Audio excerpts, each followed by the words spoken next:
So we'll leave I got the easy topic here. The next topic will be the long one, and I'll just leave my opinions for the bottom. That way it's easier to leave off on.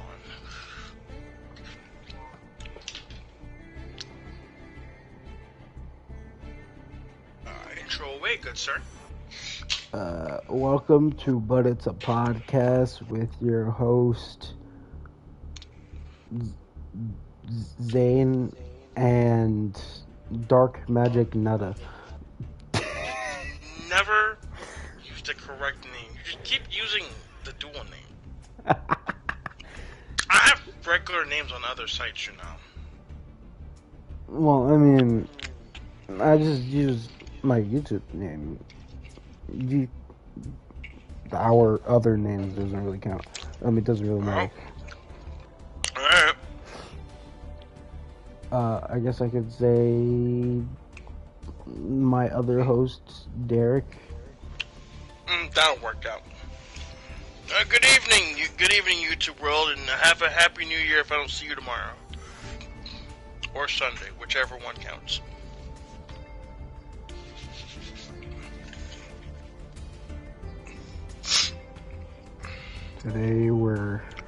Today's game of choice, appearing for the second time in our podcast, is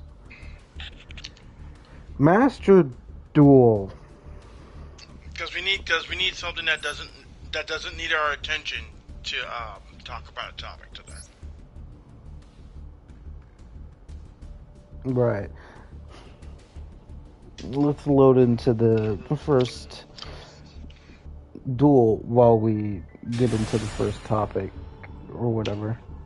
Oh no, the first one I'm not sure if you're interested in. This is more of just an update. This is more of just like a surprise. If you didn't know this, don't be surprised. Alright. Alright. So for those that don't know, because my very low energy friend here refuses to have energy. My choice in energy is not yours to make. Absolutely. That's kind of just why I said he chooses not to.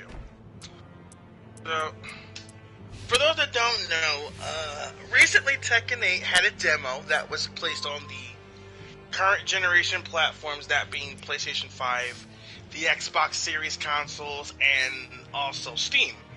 That last one being very important because it turns out that the Tekken 8 demo was cracked. Once again, no longer surprised.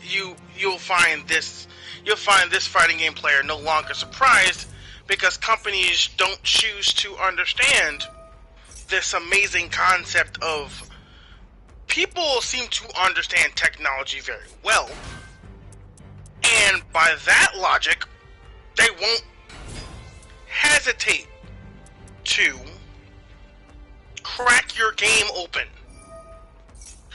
This is just to make sure. Old heave-ho. Mm-hmm. And by that means, do I even care that game got cracked? In no margin do I even give the slightest amount of a fuck that Bandai is not even worried. Because the amount of money they make is very, very, simple. Because they don't need to worry about it. For those that believe or feel sad that the game got cracked, I shall save you the trouble and tell you don't even waste your breath. That's it. Don't even waste your breath. Just move on like nothing ever happened. Because obviously they're not gonna have. And if you want the further of this explanation of why no one's ever surprised when a game gets cracked, allow me to introduce you to this complex thing called advancement of technology. You see, as people encourage more people to learn about... I'm trying to make sure I get this right. As they make people start to advance further about learning about technology, then the concern should not be that much, honestly. And honestly. Because furthermore, if you're the type of person that has to cry about their problems, or even in that case worry about your game being cracked in the first place, may I be the first person to tell you that no one cares. So save your breath. So save your breath. Cry to your publishers later, and once they're done taking in your money, we can then go discuss it about how you're not used to this by now, and then so we can further go on in the future and be ready to play a game. That sounds nice, right? Yeah. That's kind of just what I mean. I'm not here to sugarcoat any opinions. If you feel bad that your game got cracked, go ahead. It's not for me to make the guess. It's for me, of my own opinion, to go, oh well, too bad, so sad, go cry in the corner like everyone else. Now that may sound a little bit, it might sound a bit very, cold of me. But when you're used to it, you're just used to it.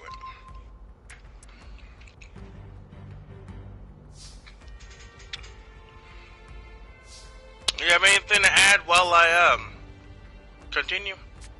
Well, it doesn't have anything to do with anything today. It's just kind of a side note question I have for you. Are we actually going to play Weiss Schwartz again? Side noting, if there's ever interest in it, sure.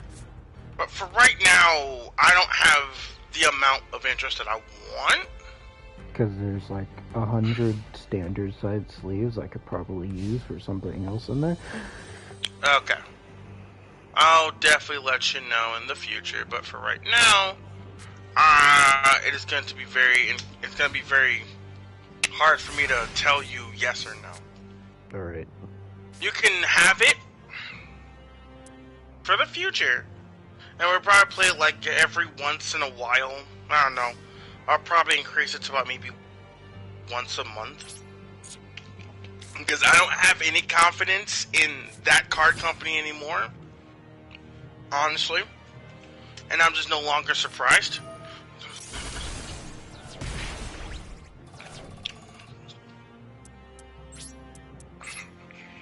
So, it's safe to say, maybe I'll let you know what date. Alright.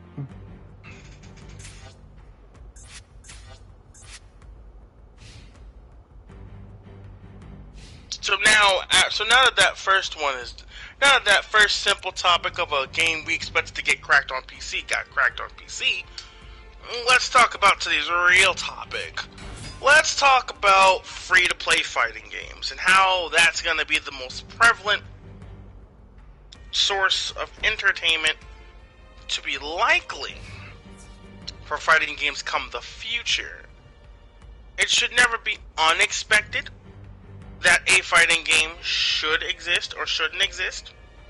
It is just most likely that it may exist. In fact, we have the better example right now when it has come to Grand Blue Fantasy vs. Rising being a free-to-play version of a game that encourages you to play the game and encourages characters by rotating them constantly but giving you one character consistently who is the learning character.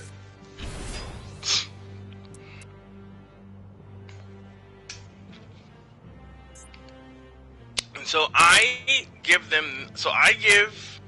side games their claps for actually being brave enough to start doing it. But at the same time, I am no longer surprised we're at this level. It's just more, oh, welcome to the future, this is what to expect. Now, sorry, go ahead. No, I was just... Now, before, there has been games that have been free to play. Before this game has come out recently, that's a game called Fantasy Strike, which was a free-to-play fighting game, most likely. And the more common example that has been shown, the more common example being the DOA franchise, who are more known for having a regular version and a free-to-play version. However, as we stated the last time we had this podcast, they're very known for having a massive load of cosmetic DLC, and it's sort of like a questionable practice of itself. Mm-hmm. So I wouldn't trust them. That's just giving the primary source something. That's giving them like a primary position.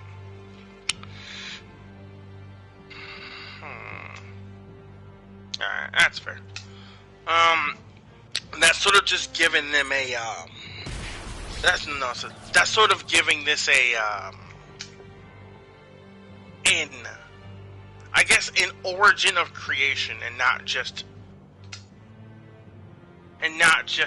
something so simple. It makes it like a little bit easier to understand, and at that turn, I would not be surprised. Mm.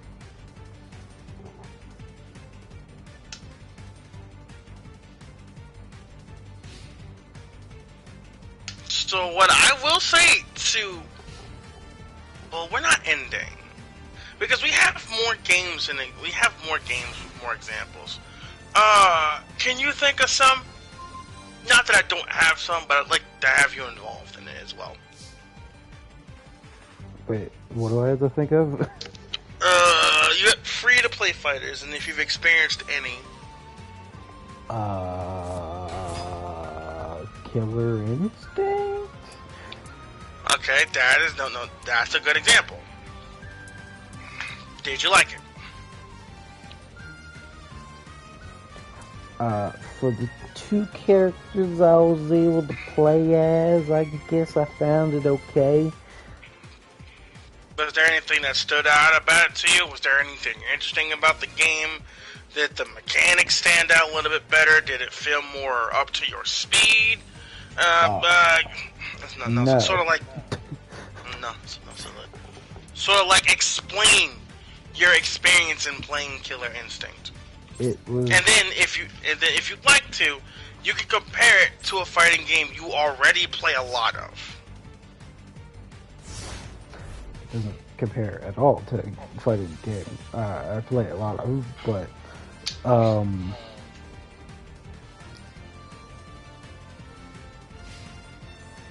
Killer Instinct was just a game I downloaded for my Xbox One because I needed I don't know, a random game to play. It was like a long time ago, and I guess it was fine. It wasn't anything too interesting per se. Okay. So I just stopped playing it, mostly because I didn't have many of the characters. So Okay, that's fair. There was only like 2 characters. Mm-hmm. I didn't see a point in continuing to play it. Okay.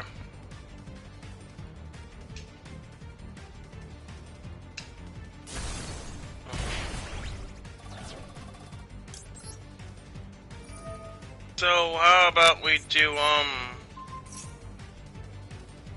how about we ask the, can you compare it to the games that you've played, any other fighting games you've played before?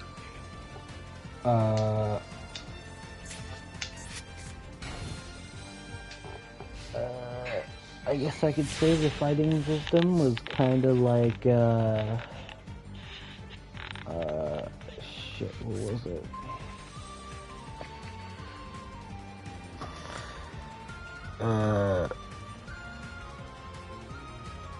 I guess I could say it's... Okay, no. No, well, I guess I could say it's kind of like Mortal Kombat. Mm-hmm. Go ahead and explain.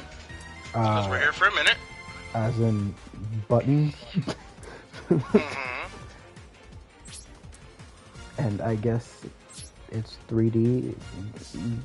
There's not many similarities between them. Oh, okay. So. Alright, fair enough.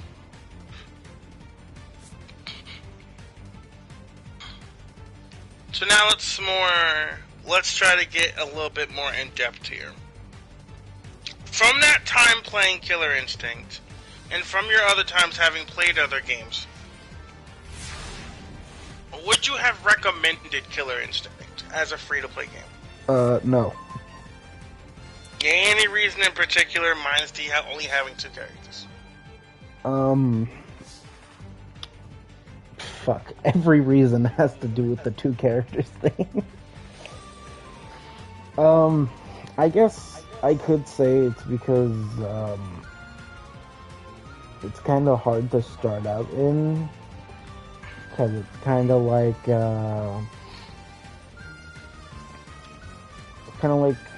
how it was for me with Street Fighter, where it was like, I opened Street Fighter 5, I tried to learn like one combo and nothing worked. Well, I didn't. It felt unnatural to me. It didn't feel right. Okay. And then as I kept playing, I'm like, okay, my playstyle is now press buttons and do movements with the stick until something happens. Okay. So I wouldn't really recommend it unless you like the kind of Street Fighter stuff people usually play, which I'm sure a lot of people like that. Right. Ow. Fuck. You forgot I played Cost Down, didn't you? I didn't think you would set an Aquabador. It's level 6, 3000 defense. Why not? I know, but still.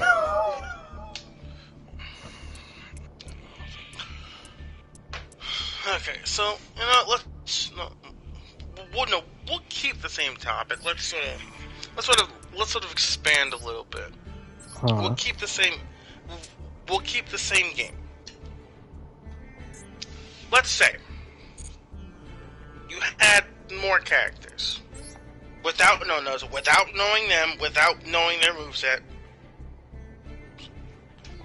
Without knowing their moveset, would it have encouraged you to keep playing? Yes, because I would have had a more diverse cast of characters to actually start with and try and learn, like Arbiter and like some of the others. Because stuck to only just 2 variants of the main character isn't exactly very encouraging, to say the least. Okay.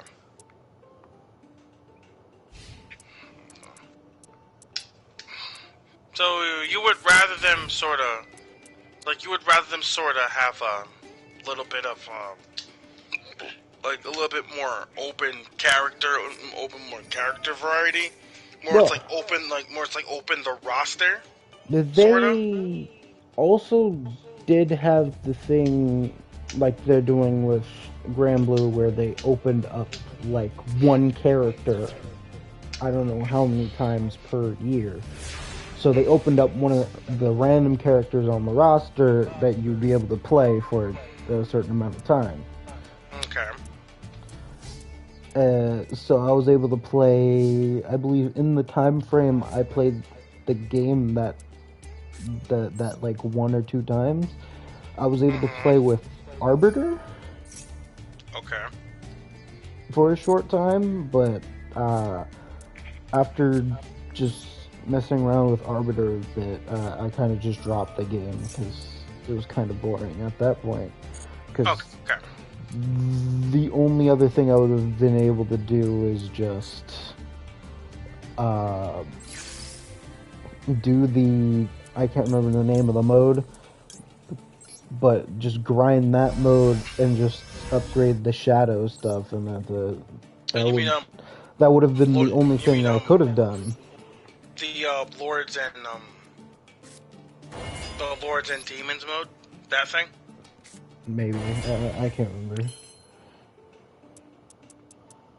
But yeah, the only thing I would have been able to do would be to do that, and it's kind of boring. Okay.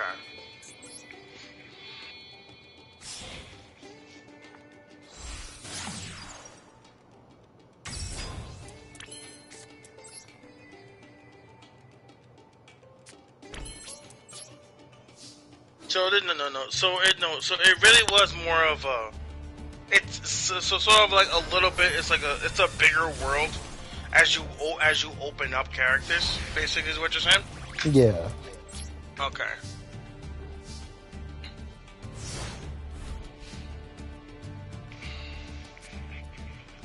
It's a whole new world. Oh, shut up. Okay.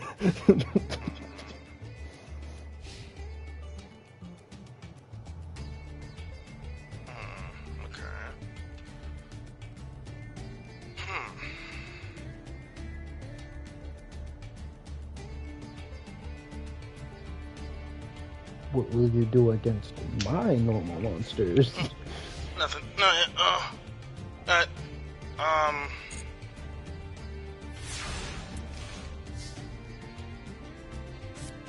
So So I guess no. So I guess I can't equate to you having played Fantasy Strike yet because you didn't get the chance to, right? I don't know what game that is. So that's no. Okay.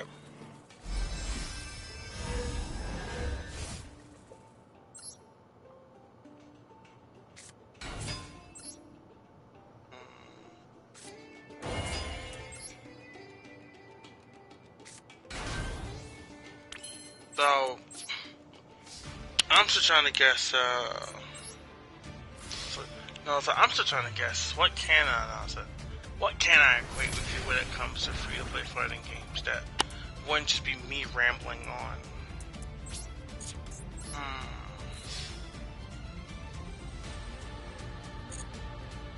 You know what? I actually do have a better idea.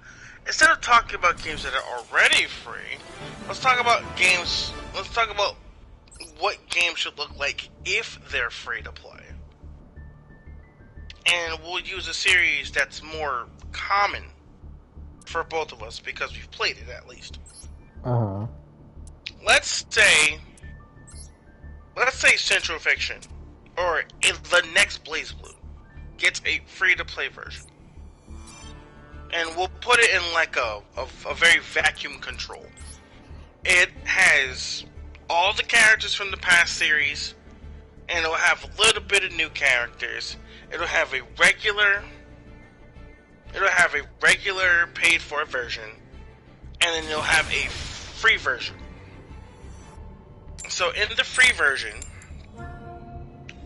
we'll expand it a little bit by saying that we'll let there be 4 open characters per week.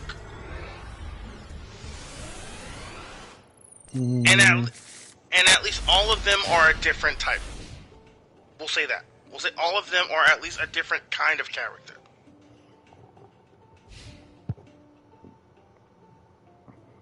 You with me on that?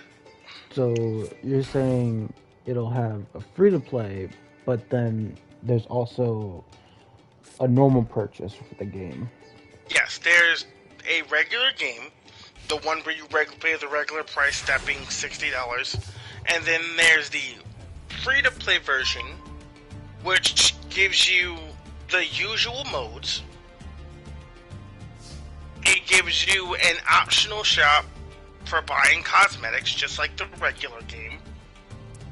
But not too pricey, we're talking like fair price for skins. The colors are still naturally unlockable by playing the other modes. But you gain more by playing against people, which will encourage them to play against other people. And instead of getting 2 characters, you get 4 characters a week. And it's rotatable. I feel like if you're gonna make a free-to-play, you should just stick to that free-to-play. You shouldn't have a paid version. I hate for another company to pull a Brawlhalla, but I'd rather them just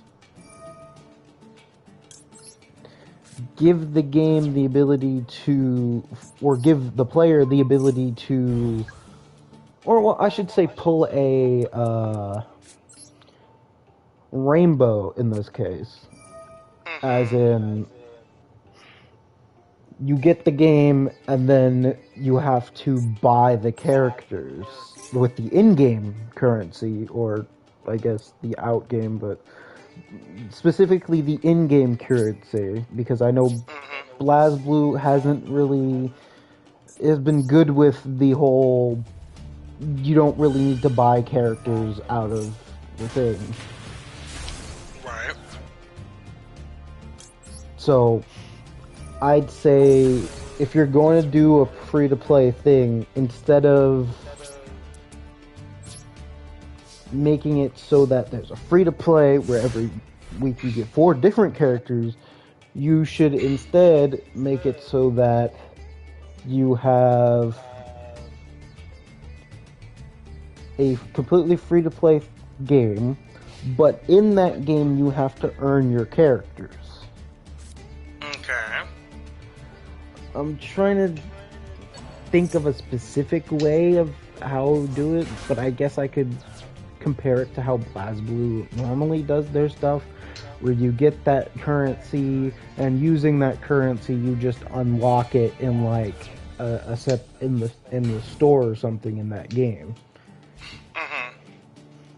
And since BlazBlue usually has a story mode or things like that, you can easily get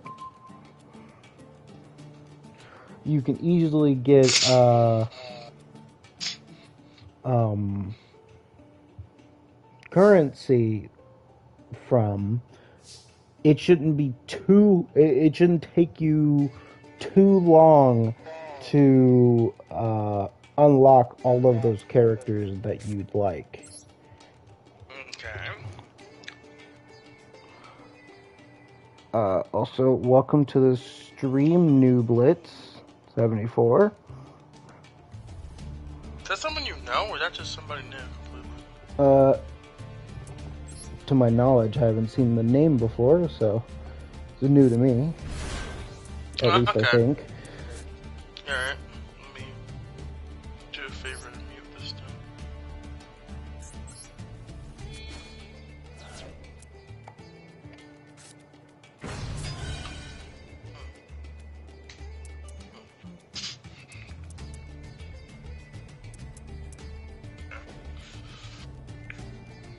Alright.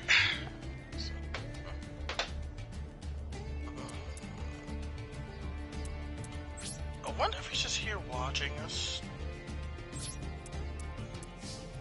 Different one. Or here's the second option.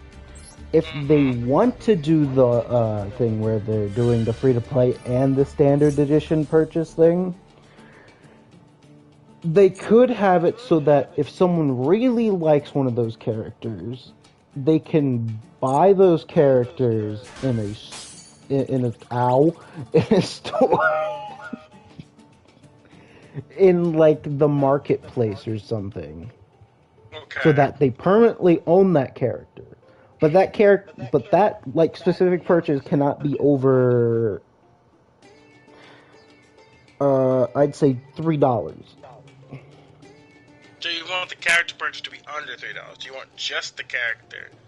Yeah, Because I just actually that have to character. And this is now, there's an argument against that statement.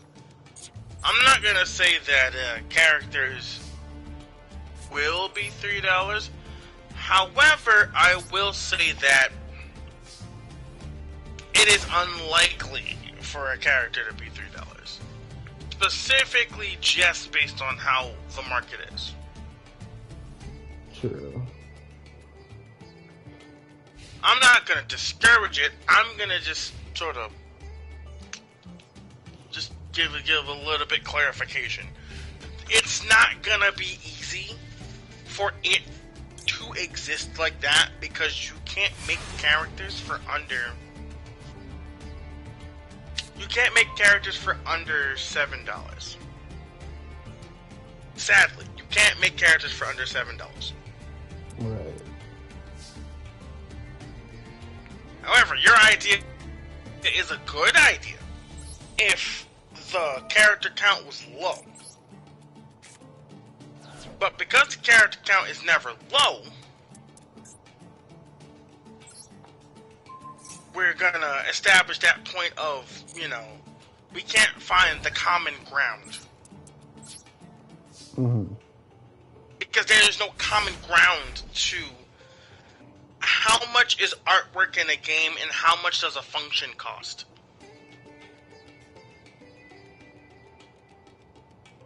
That's one of those important questions.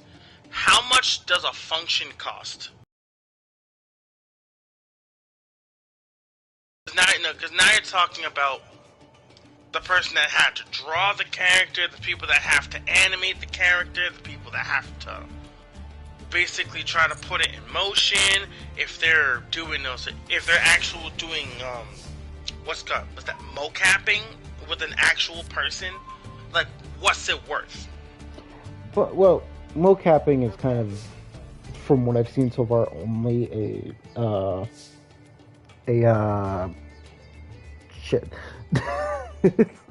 is only so far as what I've seen, is only a Mortal Kombat thing. I don't know why I struggled to say Mortal Kombat there, but No, Street Fighter 5 had mocap. Oh, okay. Well, I wouldn't know that because I don't know much about. No, I got you. I'm with you here. Mortal Kombat. Not only did Mortal Kombat have mocap, but so did Street Fighter 5. Rose had mocap. I think some other characters I had don't know who mocap. Rose is, but are you talking about Rose from Titanic or? No, Rose from Street Fighter 5. She was DLC. She was DLC. I didn't play enough to. No, I'm letting you know that was a mocapped character. Rose was a mocapped character. Right.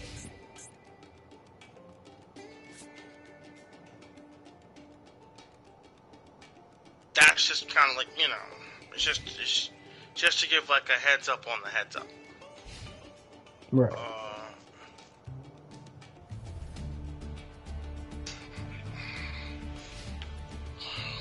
But it wouldn't be unnatural. It wouldn't be unnatural to think of something needing mocap. You really are holding out on this fucking Aquaman door. No, you have to keep discarding your plays to beat it. None of these cards are played. Exactly. You're doing what the deck tells you to do.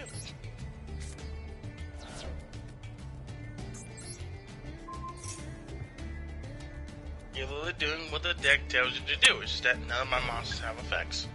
So it's kind of useless. No, the deck hates spell and traps, from what I've seen.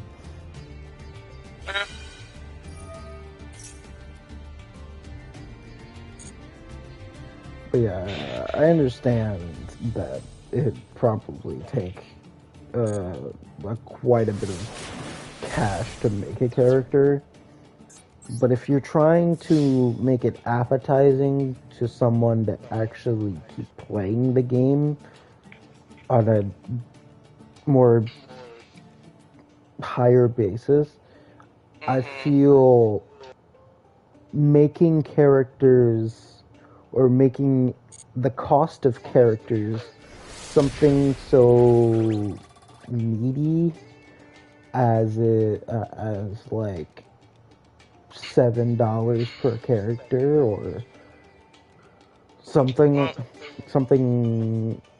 somewhat above 5 or at 5 is kind of needy, especially for people who probably only got the free-to-play game because they can't afford to buy the game in the first place.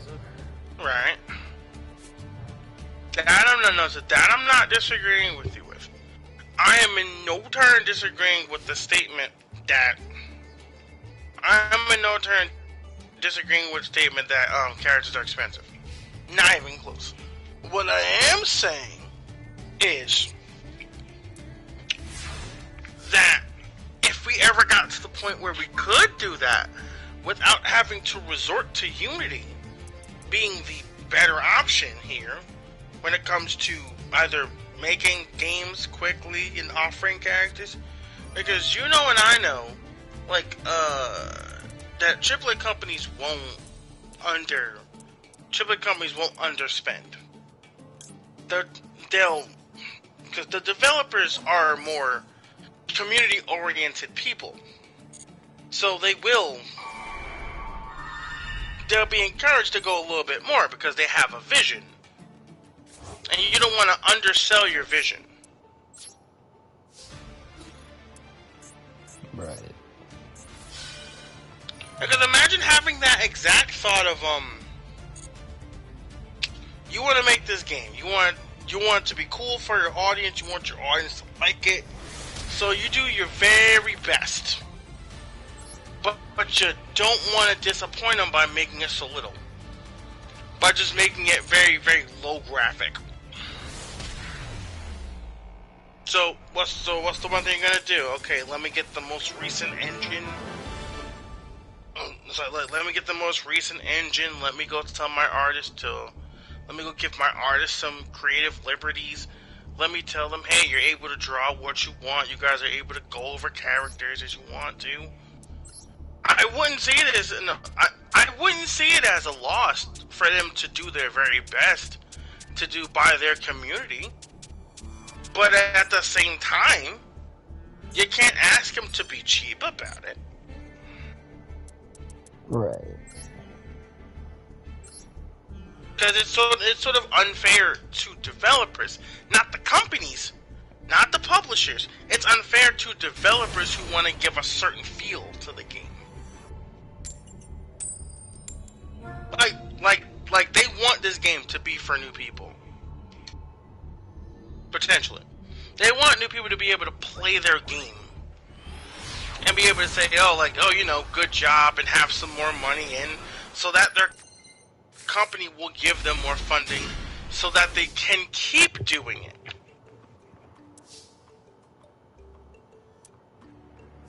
Sort of get it? Yeah. So, I'm trying to come to a consensus of where the happy medium for this would be. Because even I'm wondering, what the happy medium is for something like this.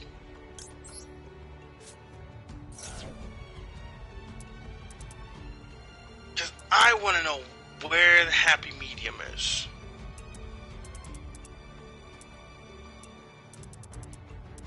Because how far can Unity go in animation, honestly? I'm not sure. Well, technically, what we're on is on a Unity-based game. True. So, how well does Master Duel do with animation?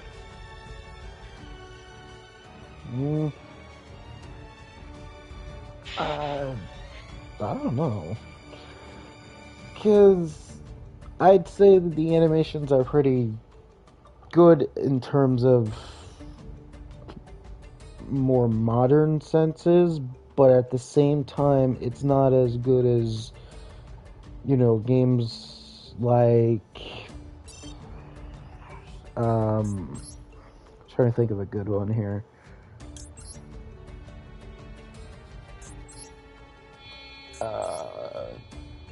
God of War Ragnarok. Mm-hmm. If you compare this to God of War Ragnarok, it's like, of course Ragnarok's gonna look better because this is just a card game that mimics the styling of like Hearthstone, where you're on a field, on a digital field, summoning cards that act like actual things that attack both your opponent's life points and other creatures that get summoned on the field. Mm-hmm. So it's harder to say, well, it has good graphics when you compare it to games that actually do have good graphics. And you can see every muscle in their face move as they eat, shit talk people, stuff like that. Yeah. So no, see, because what I'm asking is it shouldn't be a very heavy ask. What I'm asking is it very uncommon for not just for people to want a good game, but to at least sort of expect a good game?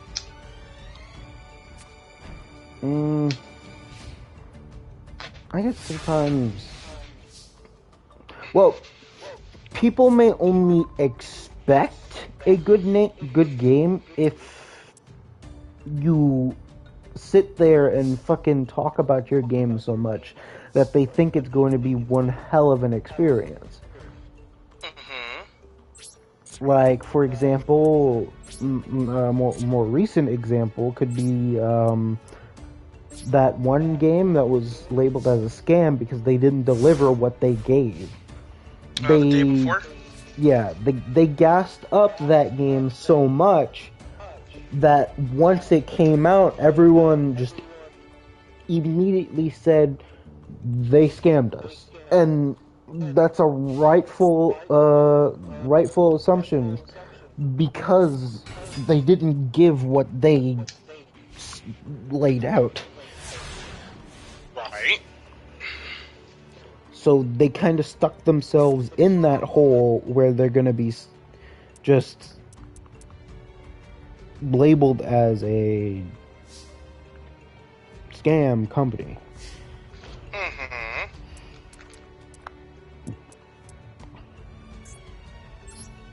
So I want to ask, because technically you are eventually going for not for design, but you're going into college for, it's not comp science, it's programming, right? Computer technology. Okay. You're going in for computer technology.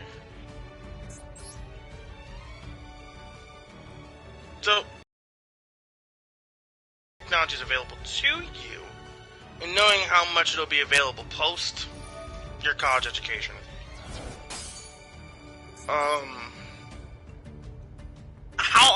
How much do you think a modern game should be worth? How much should it be worth? How much should it be worth? Like, how much money you need to... Yes, how much money should a modern game be worth, honestly, in your opinion?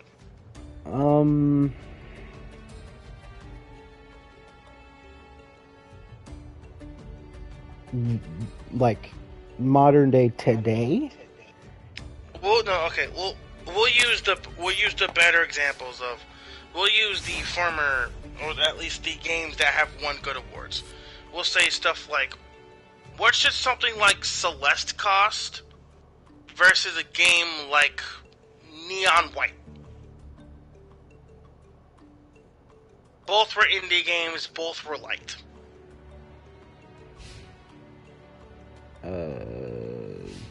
How much was Neon White? I'll give that stat to you in 1 second. Hold on. And you're talking about Under Night Celeste? No. There was Celeste. The game Celeste. I don't know what game that is. I told you to your research today, goddammit. When did you ever tell me to research? Earlier this week. Don't judge me. Earlier this week. I did. Okay. The original game cost $25 on Steam.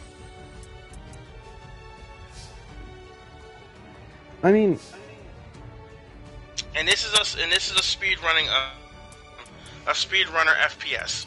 Celeste is a puzzle float game. Is a sort of like a speedrunner, like a collectathon, like jump platformer.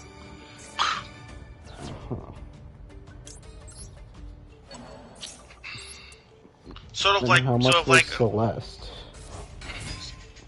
Back in a minute, if they gave me the price for Celeste, as I remember it.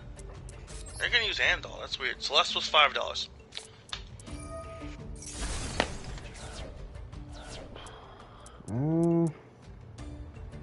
Not sure. Because I can definitely tell you how it makes sense that newer games are being constantly upgraded, meaning their cost would go up in terms of games like Mortal Kombat or Street Fighter 6 or the eventual Persona 3 Reload. They're like in the $60 to $80 range. Okay. Where when you look at that game, it hurts your wallet. Mm-hmm. But when it comes to indie games, they're hard to put a finger on because, you know, those games were made by lesser known people. So having the price be somewhere near what triple or double A games would be is kind of hard for business, especially if before that you haven't made any games before, and it's kind of like, oh, I'm not well known. If I make it this much money, I might ruin my chances of being well known because I'm going to be too much of a risk for people to buy the actual game. Because if they buy the game that happens to be maybe $60 per se, and then regret their choice, they're gonna not be very favorable towards that company anymore because the game wasn't worth the $60 and they felt scammed because of it. Right. Just 1 second. It's gonna seem weird. I'm gonna like talk off camera. Well, I'm gonna seem like to be talking off statement. What's up, Millie? Hi. What's up? Not much. Same shit, different day. Alright, fair enough. Alright, if you hear me talking to my friend on the platform here, it's because we're doing a podcast right now. Feel free to answer if you want. I mean, I didn't notice you played Master Duel. No, it's content. Content strict. Alright, so, Elijah, back to the conversation. So, if we had to give and I want you to be as honest as possible. You're not going to kill it, by the way. I think. Never mind, you will kill it. Just bitch. Let's see. Let's see. Oh, I wasn't big enough.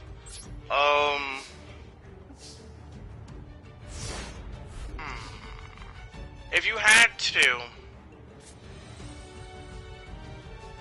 make a wild guess.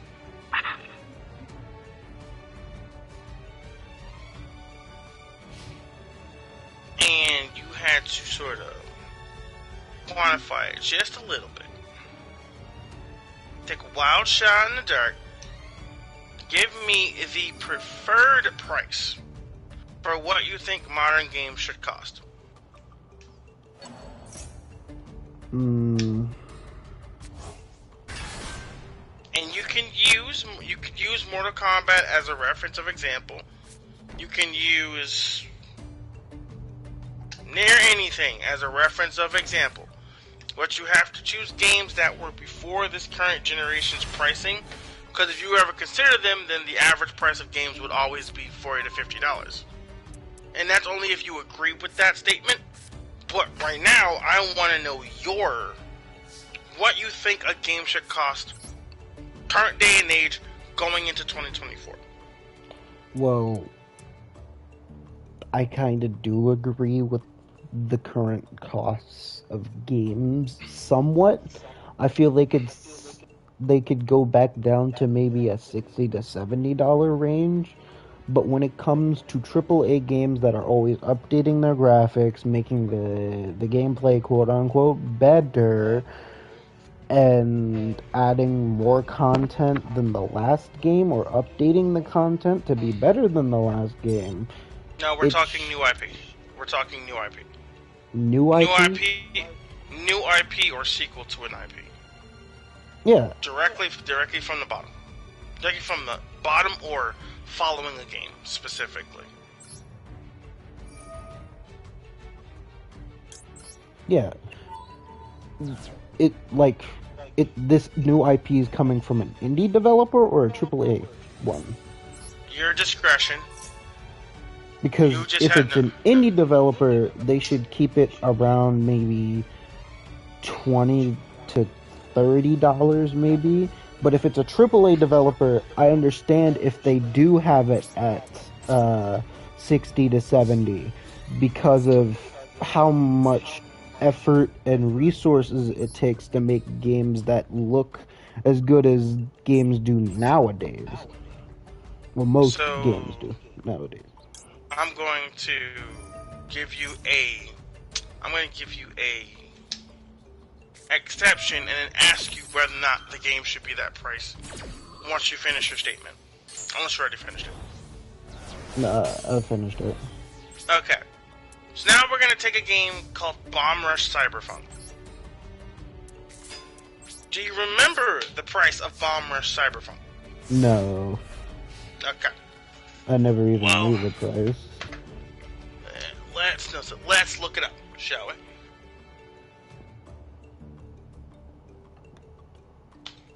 Bomb Rush is right now $32. Well, it is originally $40. It is the peak of what it should be. Is that an agreed statement? And if you say that is an agreed number, I want you to remember that this was made by Team Reptile, who are known for Jet Set Radio, who at the time had their games at $40 to $50, but worked with Sega in the 90s and the early 2000s. So the problem is with this scenario is that I've never seen this game before. I've never seen gameplay of it or anything before. And I don't know anything about Jet Set Radio. It's essentially a sandbox skater with And missions. I don't know how good the game was or anything like that, so I can't even put my input in on this because of that. Okay.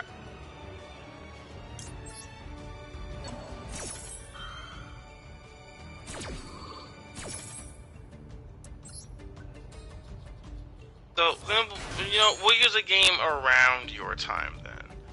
So then that would make the most amount of sense.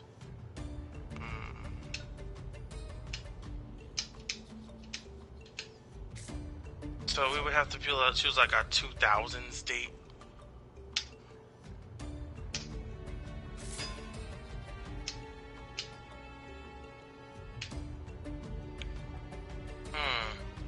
game that was good as an indie game, but that's made by an indie studio.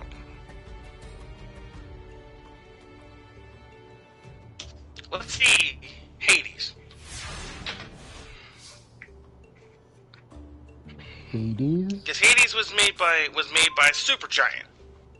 That is the definitive Metroidvania of the last few years. It is the definitive one. Matter of fact, it's kind of Diablo without Diablo. It's the definitive one. It's the one that almost every indie game is trying to replicate right now.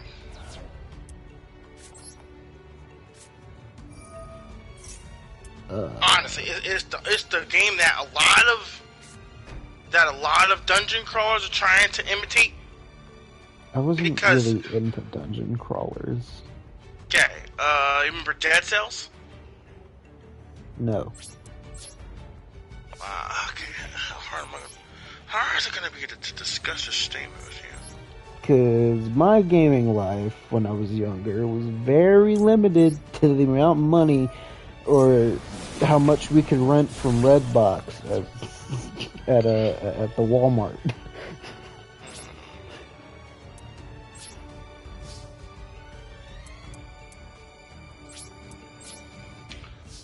Alright, so the topic is right. I just have to find something in your range.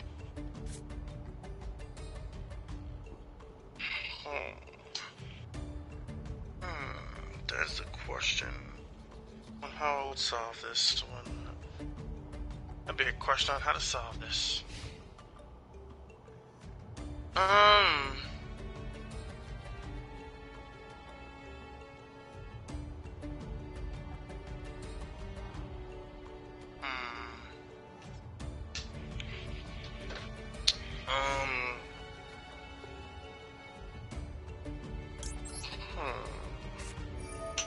What can I give you that's a good example?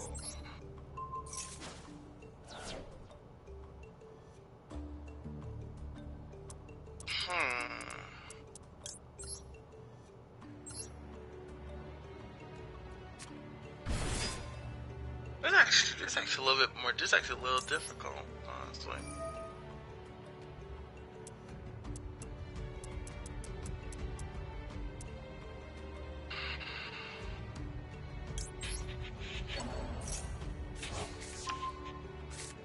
Really? Yes, sir. Do you remember when free-to-play games started? You remember around what year? That when it wasn't mobile? That is a good question. We talking for console, right? Correct. Yeah. Well, for me, I think it started around the time I first bought my PlayStation 4.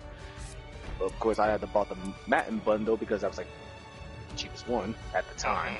So I guess it all really started maybe around if I'm not mistaken, about a good maybe 2 years after I bought it. Somewhere around. It's kind of hard for me to remember the time frame, like especially if I remember that far back, like back when I was still going to college. Okay. So it's kind of hard for me to remember good maybe 10, maybe 15 years, but hey, it is what it is. Let me see. What date did Fortnite come out?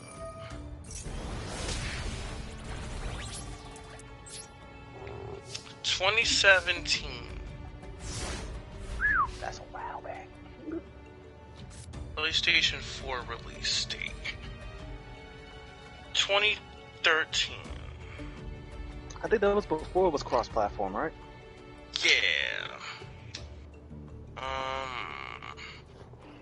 I'm trying to think when. I'm trying to think when is a good. When is a good measure? Because I can't use newer game footage. I can't use them from 2018. I can barely use games from like 2016. I don't know when the first free-to-play game on console existed. And I don't know what game was that accessible.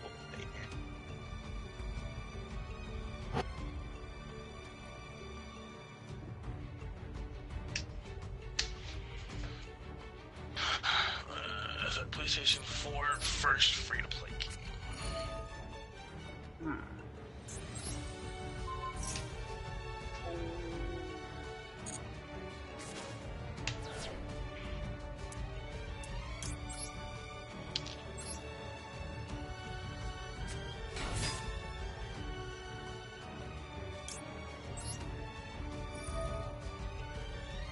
Okay.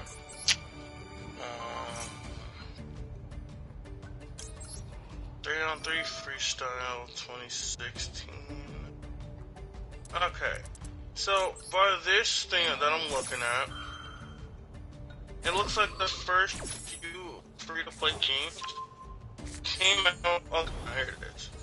The first one would have been Blacklight Retribution, Playroom, Warframe, Invokers, War Thunder.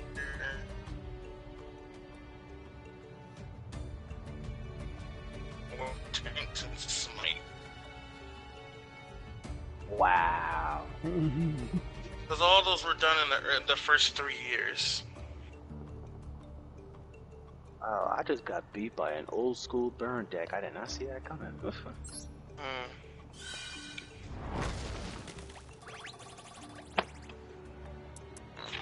String duels are hard.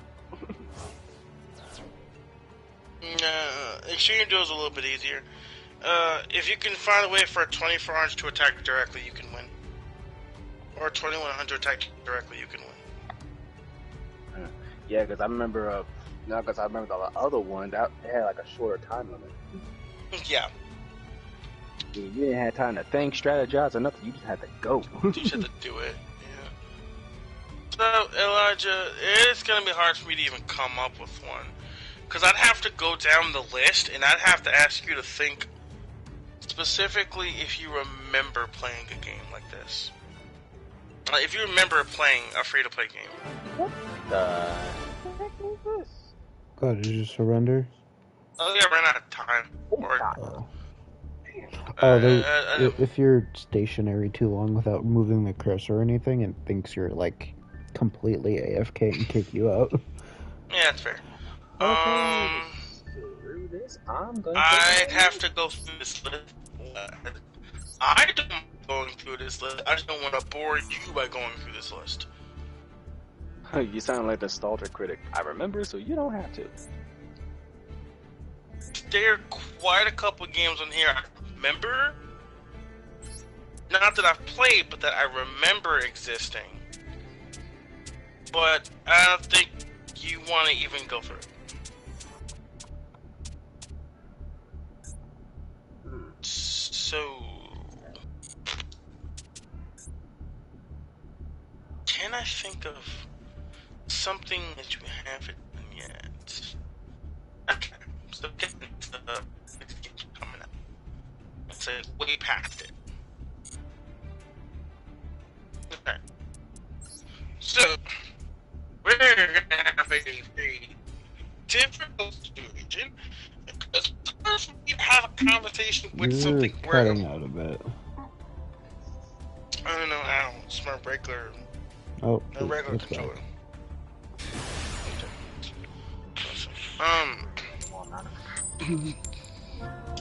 I don't know how to even talk about this. I need someone to talk about this. Because saying it by myself doesn't necessarily make it a valid point. Because it sounds like I'm only speaking in one end. And that's pretty shitty when it comes to having, I guess, a podcast with two people, because it's pretty shit.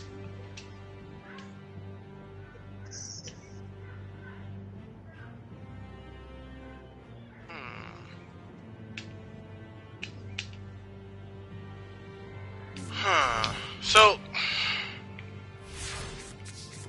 I'm going to try my best to move on again, because we got to use the same topic, But you can't talk about Project L because you don't know what League of Legends is. You No, can't I talk know what about it free-to-play. is, but I never played it. Okay. Well, I mean, I can't talk to you about it because unless we can have a whole 40-minute conversation with Apollo, which I don't think you can do. Well, I kind of hate Brawlhalla, so...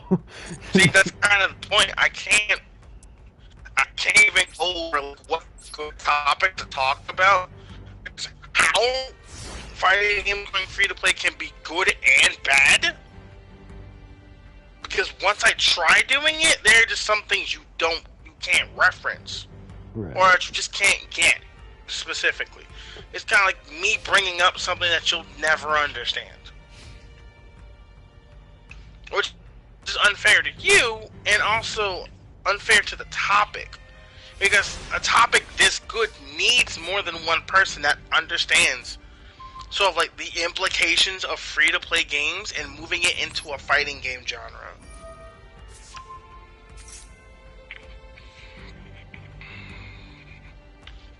So,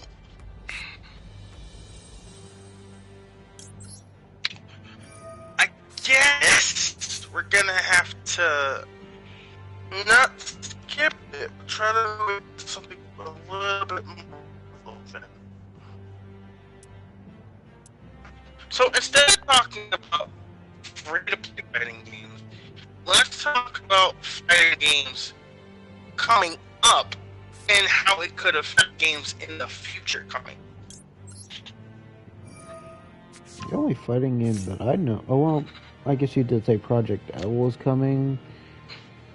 Because we know about your Tekken is coming.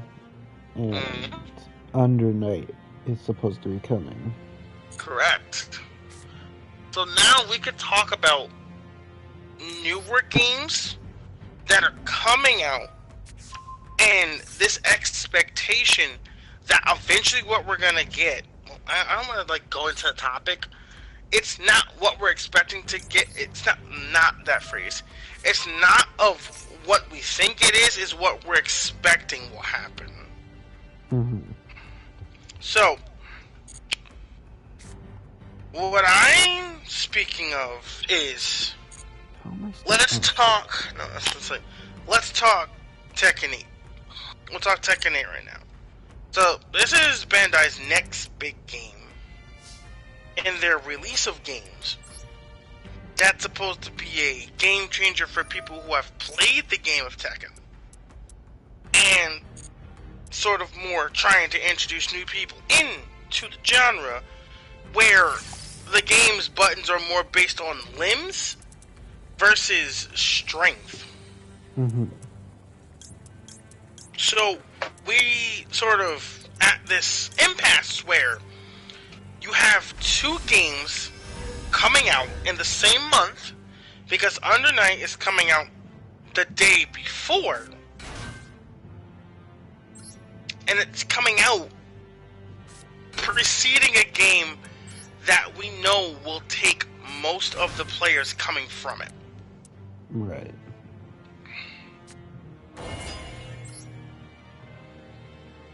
So, what we have here is not a big issue, but a more of an unexpected issue.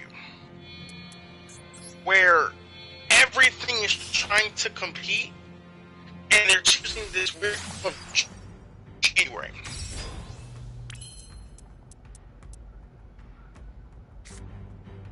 And of all the things to be trying, and of all the months trying to be competing, it's randomly January. Right. Because we know Tekken is too big, we know Under Night is big, but they have two different audiences. But fighting game players are very trendy in the way they play games.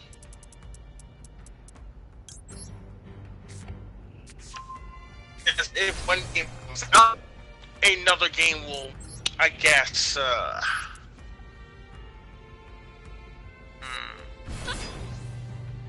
if one fighting game will come out, it'll take the appeal of the audience, and it will drag them for what we know to be the honeymoon period of the game, which is somewhere between 2 to 6 months. That we know to be true.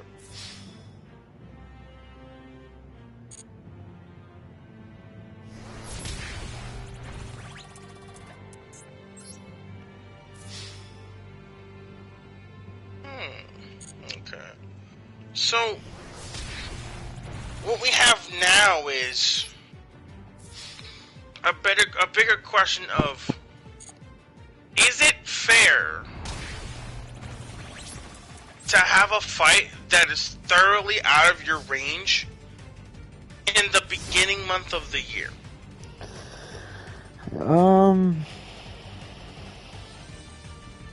not too sure, because it's not like it's one of those months where it's a lot of people are going to be gifting things. It's just January, where we're just getting into the new year, and we'd probably still be playing the games that were nominated Game of the Year for the last time. I mean, for the last year. Very true. So Tekken 8 would have to kick up dust to try to catch up to Mortal Kombat 1 and Street Fighter 6, while Under Night just has to be like one of the only reoccurring anime fighting games out there that's still actually making games.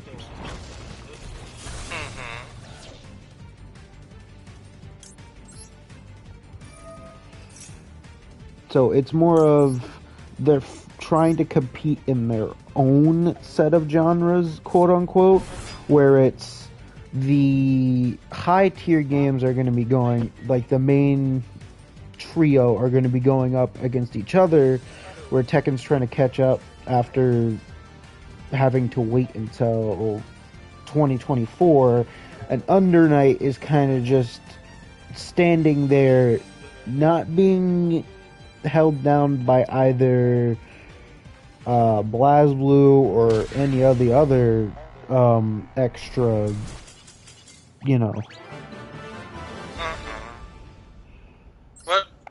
What is Under Night going against? There is no team it's going against right now. No, it's not going up against anything. That's my point. It's just standing there, where it doesn't have to go up against any of the other anime fighters, like BlazBlue or Melty Blood or Semi-Dead series that go ahead. Semi-Dead series. Because both BlazBlue and Melty Blood are based on visual novel games that need the next chapter of their thing to come out. No, BlazBlue's whole story is only just those games. The only visual novels in BlazBlue would be the Code Embryo things, I think, which is like a prequel, quote unquote, to BlazBlue. So in each BlazBlue game, you have the story that's coming out. But the problem is, I'm pretty sure BlazBlue's story is done. That's for what they presume to be true. But that we don't know. They think it's done. I think the series is completed, period. There's nothing left to do. The only other way you could do it is the preferred way, which would have been turning BlazBlue story into sort of like a 3D world action RPG. Mm-hmm.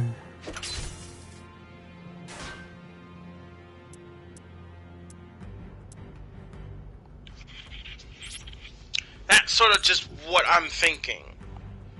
And that's all you can really do. There's nothing you can really do for BlazBlue. Because as far as we understand, you can't just keep milking your fighting game people for money, because it doesn't always work. Well, I don't think BlazBlue has been milking, because I guess the only recent quote unquote BlazBlue game would have been is the, I guess, official ish fan game that came out that was just a, I guess, is it called a platform fighter technically? Not sure which one you speak Not the of, but Smash Rip, but one of those games where you're doing platforming and like boss runs, kind of like talking about Speed Star, or you're talking about that mode in their own game? No, there's a separate game that came out. I can't remember the name of the game specifically. You mean Entropy Effect? Yeah, that one.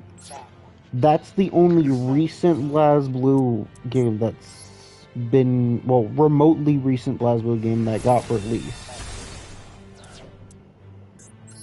Other than that, we don't have much. Well, they haven't announced anything. Right. Actually, I do need to make a correction. There is one anime fighter they're going against, but I don't think they win by that opinion. What anime fighter? Guilty Gear Strive is the game. Oh. Is it technically? Well, it is an anime fighter by Carson. Well, the thing is, we're going by, well, yeah, Guilty Gear Strive is still releasing stuff. Well, Guilty Gear Strive is the thing that released. Because they just released a DLC character recently.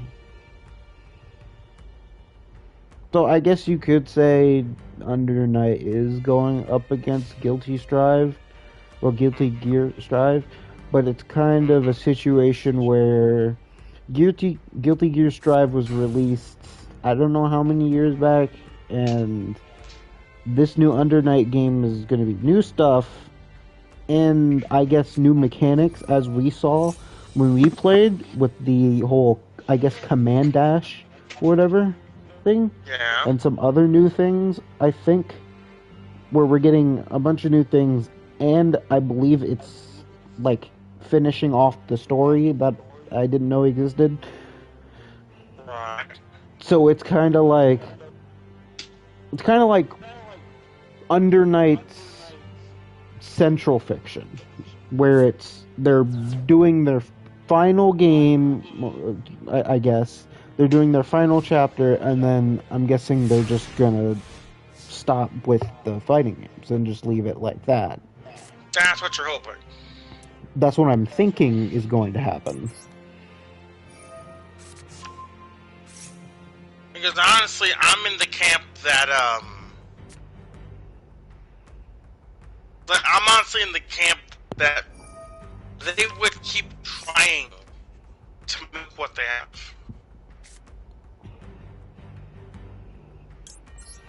I don't know.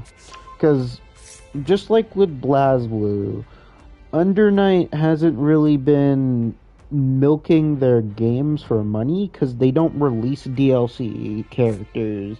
They don't release like anything extra for their game.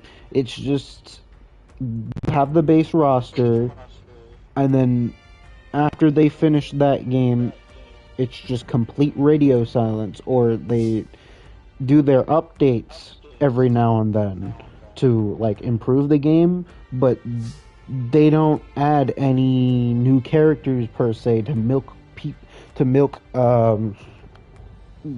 players, because it's kind of like they only make the game and then not actually work on DLC characters for it. Okay. You kind of just see them make the game. Well, I mean, I guess in Central Fiction they had a DLC character as Jubei, but I'm sure Jubei was very requested by fans of the series, because he keeps appearing in the story mode in like most of the games, but he was never playable until Central Fiction. Right. So I'm sure a lot of people really like that DLC, but it was only one DLC in that. Oh wait, no, because there's also My and S. Yeah. If you're technically speaking. No, you're right. But still, for the most part, those are the only ones. They're kind of just characters that either been in the story already, but just stopped appearing, or just never appeared at all, or characters that have made subtle appearances, like with Mai, sorta. Right. But with Mai, she was technically in Chrono Phantasma Extend in the Heart Remix guidance. Right. So you did see some of her, but other than that, Mai never really appeared for the most part. So it was kind of just, they put characters in that should have been in the game before, but never appeared before then. Correct.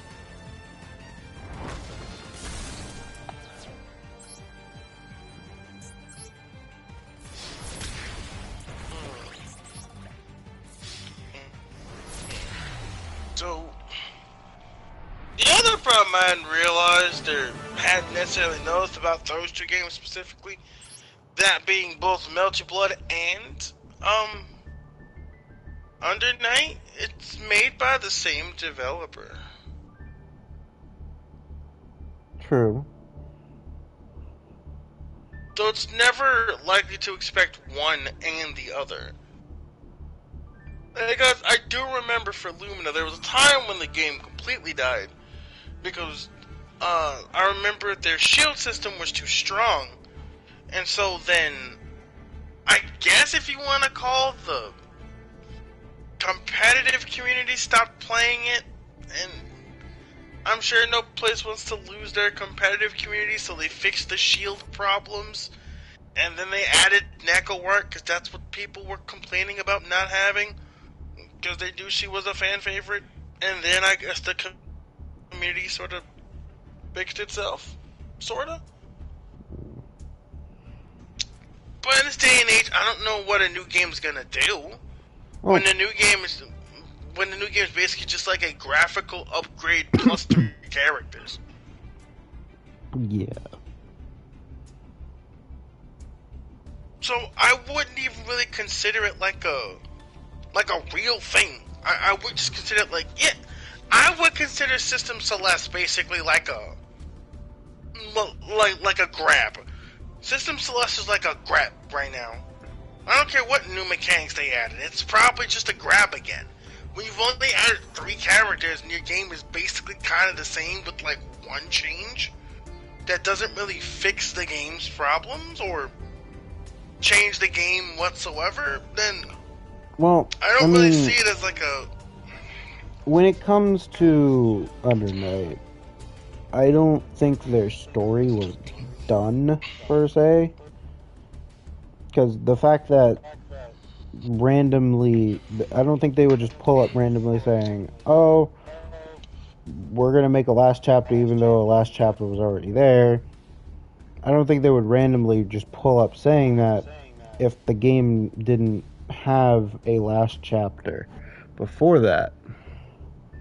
So I feel, even though it is basically the same, but with like 3 new characters, it's kind of like a thing where they're just trying to cap off the story. Right. Or I may be just giving game companies too much credit these days, but if you were to say that with Under Night, where it's just the same thing but with 3 new characters, I can basically say the same thing for BlazBlue, where every single time they're just adding maybe a few new characters and then updating a story or like the graphics or maybe smoothing out the gameplay. You could, and I know you could, and I would agree with you, 100%. Because I played all four of the mainline BlazBlue games, and you can really tell a difference between Calamity Trigger and then Central Fiction. You can really tell the difference. And I'm sure if you played the first Under Night that got released, and then you would compare it to, I guess, our sneak peek in that, what was it, beta of Celeste, you'll see that it's basically the same way, where they just improved things over time and just made it into a new game where they're basically just improving on the story as well. Mm-hmm. So I understand them releasing a new game just to add 3 new characters and then like cap off a story with like a few new mechanics and new moves. I can understand them doing that because of the fact that it's to continue that story that I guess they're barely telling, because they couldn't do that with Melty Blood, because technically Melty Blood was originally a visual novel named Tsukihime, and Melty Blood was just kind of a side thing that didn't technically have story, but it did have manga that basically played off of what happened, what's implied to happen in the game. I believe specifically Actress Again. Mm-hmm. They had a manga that I read, and it basically just showed the story of what was happening, where String Girl went to the town where I forgot all of their names. where the main character was at. You said String Girl or Whip Girl? You said String Girl. Whip Girl? Because those are strings. String Girl went to the main character's town in the search for a vampire, or dark apostle. They get into multiple fights. Normal Melty Blood stuff happens, things like that, and then you catch a glimpse of Neko arc a few times in the thing, but it's kind of just a joke because Arcluid was missing, quote unquote, until like maybe chapter/volume 3. But yeah, they can't really continue the story through the fighting games for Melty Blood because the story already ended per se for Melty Blood in Tsukihime, which is their visual novel. So you're saying that that Lumina is sort of like the penultimate. Yeah. There's no Lumina way. is nowhere just. to... Oh, what was you gonna say? No, that it's just the penultimate. Like there's nowhere to go after that. So essentially, that's just kind of what's left. Yeah, basically, they just made a fighting game.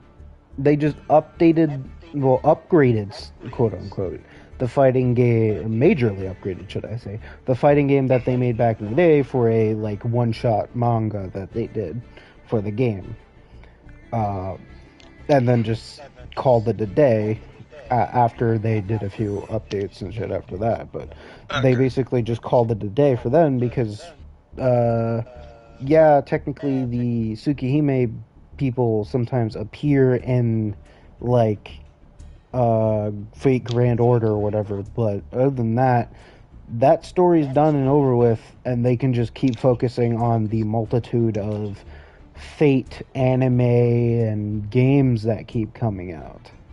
Okay. So, since we're talking about those now, Well, not specifically Fate. We'll egg this on to a big question. Oh, do you think the last fighters to come out will only be from the big companies? And we're talking about those that'll be like not widely accepted but widely distributed. You mean like NetherRealms and such? Yeah, we're not talking about indie studios. Indie studios will always release something. The problem is with like Mortal Kombat, or maybe, well, I don't know the story of Tekken 8 or Street Fighter 6, but specifically Mortal Kombat. With Mortal Kombat 1, the way they ended Mortal Kombat 1, it's not like it's a, oh, we can continue from here. It's that they rebooted, and it showed basically that they have a better life, quote unquote, after that whole thing before Liu Kang became God. But then what's his face came back from another timeline, and then they had to defeat him, and then after that, that was basically it. Yes, they hinted at maybe other evil timelines, but other than that, I don't think they can really continue from that point, unless they really do just go back to how they were doing things. Well, not go back, but basically go towards the evil timeline things, where in a few of the like special interactions and such, or special interactions / like arcade endings, I believe it's arcade, they mentioned like multiple villains that I believe appeared in the past in Mortal Kombat. So they may like basically do, they may just do a retelling of the story, quote unquote, but in the terms of how they saw it, or how this new timeline will see it, or they may do a different version of the events of the time of that story, where it'll be different events taking place, but it'll basically be the same, where it's, you see Oniga, whatever, this demon dude, is supposed to be the dad of Liu Kang, I believe. You see him again. You see a lot of old villains, even though Quan Chi, did Quan Chi die? I can't remember, but even though Quan Chi and what's his face were supposed to be out of the picture, but then they're back now. But who exactly? It's hard for me to say. Quan Chi. He's asking if Quan Chi's dead. He's asking if Quan Chi's officially dead. According to the story. After According to story. If you want to put it that way, I mean, even though they did kind of recreate Armageddon, so if he's dead, then that's what she's dead. I mean, honestly, he deserves to die after all the crap he put others through. Yeah. Okay. Alright. Basically, I don't know if Mortal Kombat can really find a good way to move on after Mortal Kombat 1. Yes, it was a good story, but it's hard to see it moving on. What happened, Millie? I don't know, for some reason, like, I just can't unsee the fact that Raiden is, well, mortal, and he become Earthrealm's champion instead of Liu Kang. Yeah. Like, you don't really see stuff like that coming at all. And then how Kung Lao actually made his famous hat. Okay. Like he literally got an idea from like a gal being thrown at him. I was like, wow. That's one of those stories. Okay. So then I asked that question to expand with two other questions. Now, I'm only gonna state as much facts as we understand, or as much as we can know. We know that NetherRealm Studios will always make a fighting game. We know that. Maybe. Yeah. Because, no, they still have Injustice. Injustice 3 had a comic. They did. So. But they never announced Injustice 3. Not yet. Injustice was based around a comic already, wasn't it? Yeah, but they made Injustice 2 and Injustice 3. Injustice 3 has to come out. That's why. So, with these facts in mind, that eventually there may be an Injustice 3, maybe, it is as open in the air as possible. Do you think there will be a Mortal Kombat? We know yes, but do you think there will be a Mortal Kombat within 10 years? How long did it take for 1 to come out after 11? Okay, so a while. Mortal Kombat 11. Ridley Stick. I think didn't it take like a good year and a half, if I'm not mistaken? Yeah. Sure. Mortal Kombat 11 came out on the 2019 April. And Mortal Kombat 1, what, came out earlier this year? Late this year. Oh shit, wait. I just turned down my volume. There we go. Late So this it was year? late this year. This was September. So... I said within... So I said... 2020. That's about 3-4 years. Well, that's 4 years actually. So do you think, within 10 years, assuming that there is an Injustice game in between, which in itself takes about some 4 to 5 years to make, do you think there will be one within 10 years of this game coming out, being September? Because I'll be lenient and say September. No. Because they might need to sit on Injustice 3 if they make an Injustice 3, which I don't believe they will, because Injustice 2 already just completely dropped from the face of the earth. I completely forgot Injustice existed until I saw it that one day, but... No, I did remember. Yeah, there was some. Actually, wait, I do remember it existing. I just never cared for it. See, that's the other part. Some people just didn't care about it. But yeah, I feel that if they did Injustice 3, they would try to sit on it a bit to see how much money it makes, so that they could use that money for the next Mortal Kombat.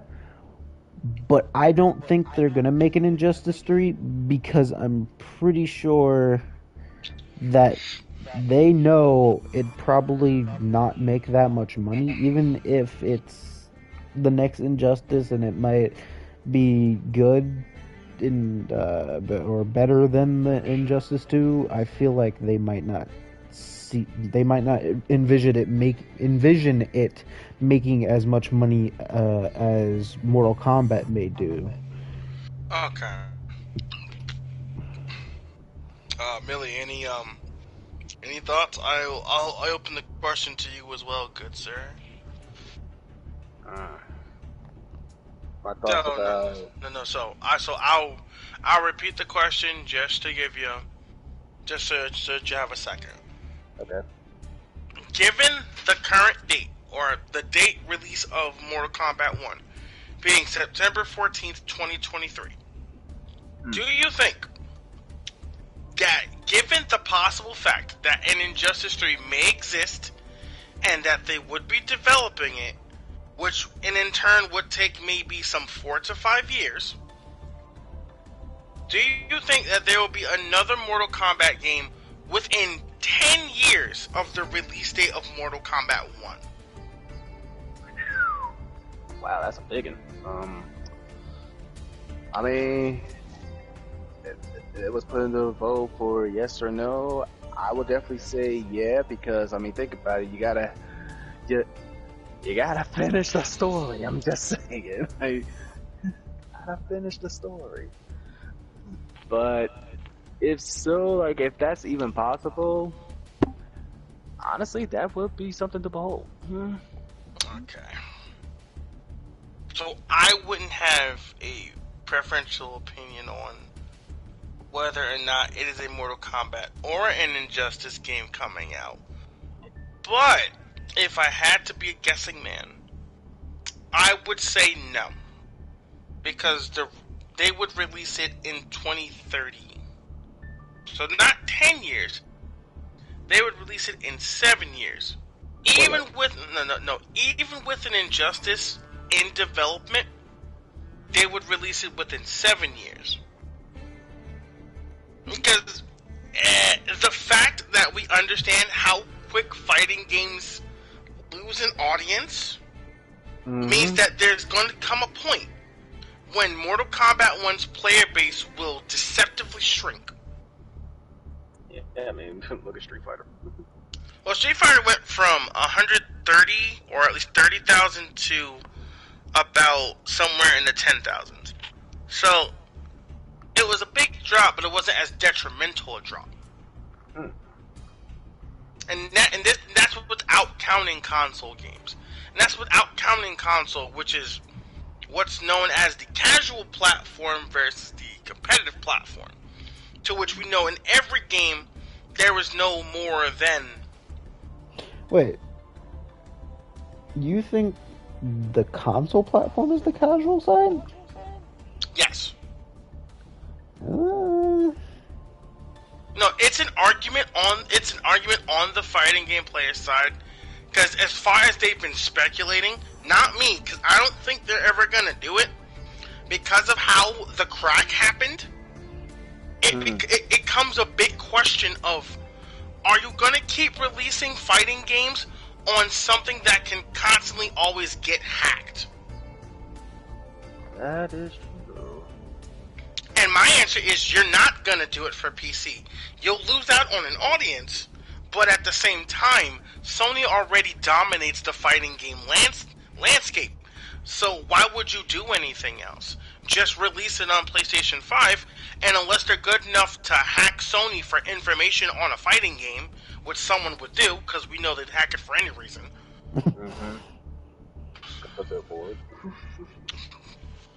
Then unless they literally go and hack PSN again, and literally go hack the developer for information about a fighting game specifically, then that means they have to go through the habit of hacking what is already another computer in itself, being a PlayStation 5, to go in all that digital data that they have sitting somewhere, and then they're just gonna data mine it out and then feed it back to the people.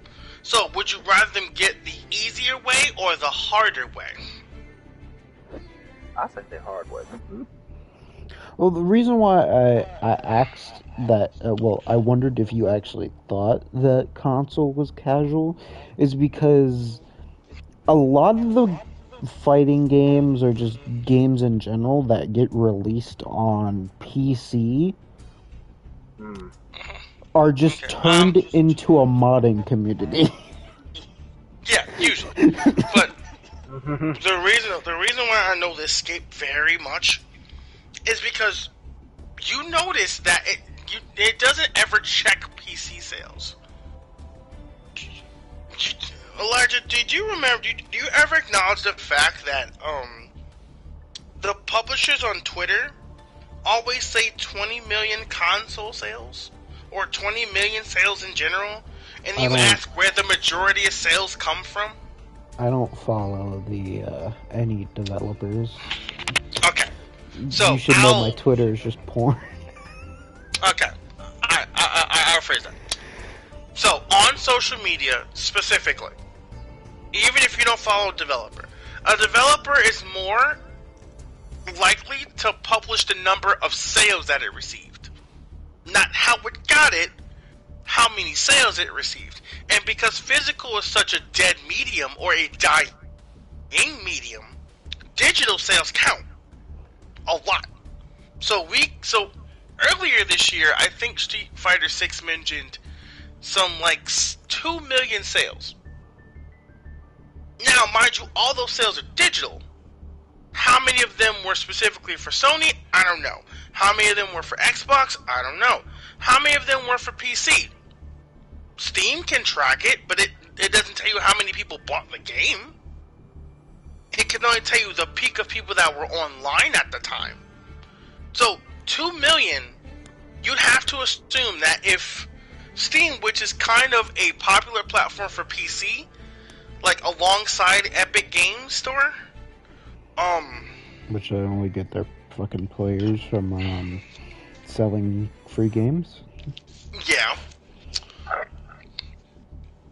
You can assume then that most of the sales come from the console side. Plus, usually when you're talking about professional esports. I hate saying that phrase, but bear with me.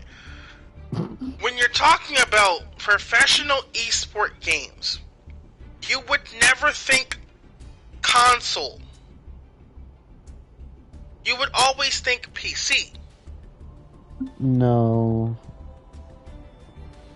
Well, I sort of agree with that, but most of the time when I see clips of like tournaments, I always see them using like a specific console controller instead of like a fight box or a... Yeah, it's because regular computers can have drivers for those controllers. I know, but I think it's it's too common for me to see console controllers when a lot of the professionals, I'm sure, use fight boxes. Are we talking about controllers, or are we talking about the platform they play on? The platform they play on during tournaments. Tournaments. Yeah. Okay, I'll clarify. So, if it's a fighting game tournament, depending on how big they are, because even the biggest ones have this fault. Even the biggest ones still play on console, because the console is very much it's sort of oriented just to play a game. There's nothing dwindling it down, and it's hard to stream from because then you need a lot of stuff to stream from it.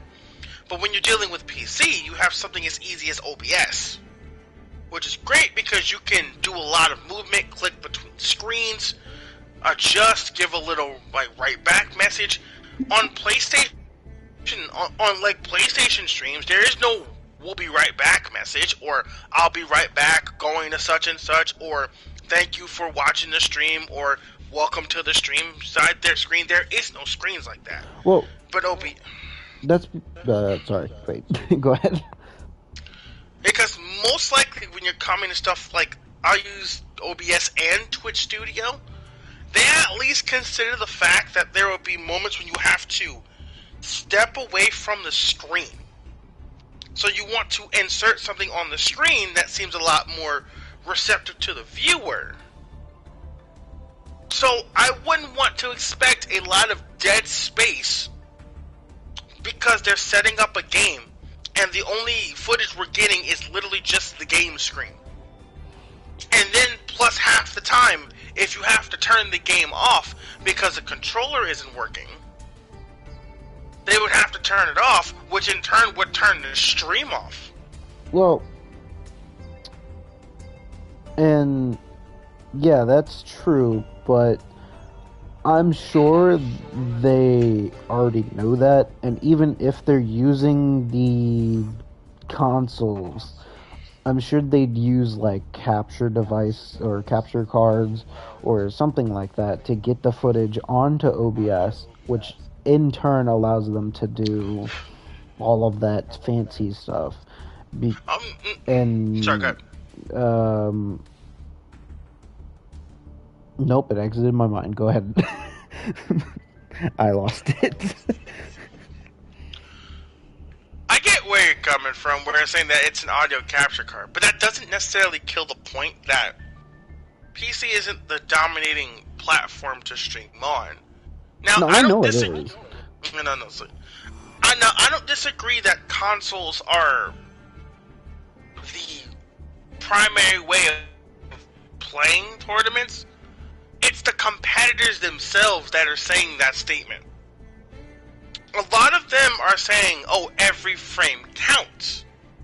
And so now that they're counting frames between anything, now they're optimizing stages, saying which monitor is the best one. What console is the better one? Is it faster on this? Does it have less lag on this? Does it have less impact on less input lag on PC, PlayStation 5, or Xbox Series X or Xbox Series S? They're comparing everything. And it seems right now that PC is leading it because of all... I'll say this word, and I mean it lightly, but it always has heavy connotation. From all the propagandic statements where you're hearing tournament organizers and players talk about, they seem to be praising PC as the primary platform to play fighting games as well. Even though it serves multiple purpose. Sorry, what was that, Millie? Mind you, I can't even afford it, especially not on my salary. Fair enough. But also, I don't even know where to put it in my room, man. My room's small as shit. Also true.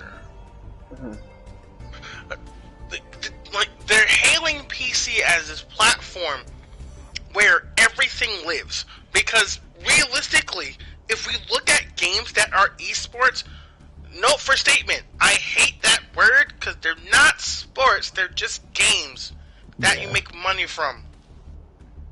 Supposedly. Well, technically by the same concept, so is basketball, so is hockey, so is baseball, so is everything. Nothing against you, Millie, and nothing against cultures to sports. But everything is just sort of like a game that you make money from, but only so many are widely accepted as the word sports. Well, the thing is, the reason why they call it esports is because, well, the main thing that they used to do, that everyone does when it comes to like publicity and things like that, was sports, soccer, basketball, football, all those, the hockey, all those things, and since gaming came after the whole sports scene became like the main thing everyone watches most of the time, they're like, okay, cool, gaming wants to become one of those like side scenes, we're just gonna dub it E for internet, which doesn't make sense, and no, then electronic. Electronic? Yeah. I like it better. Internet. That's like saying Pokemon is esports, even though technically they do tournaments for it. Yeah, that's true. I'll explain that a little bit later to why fighting games can't be an esport. I'll explain that one too. Finish your point, Allergic. But yeah, they just put a letter in front of sports, and then suddenly now it's something people can go into if they don't like actually doing the physical stuff, which now doesn't make sense, because if you were to, well, sorry, not that, but if you were to go with your point of fighting games can't be esports, where it's, I think you said it was, esports is only supposed to be like a team thing. Yeah. We'd be locked into FPS games or sports games that allow you to be on teams. Esports. As like the main ones that... Are those games esports? Absolutely not. Because they have the possibility of being played alone.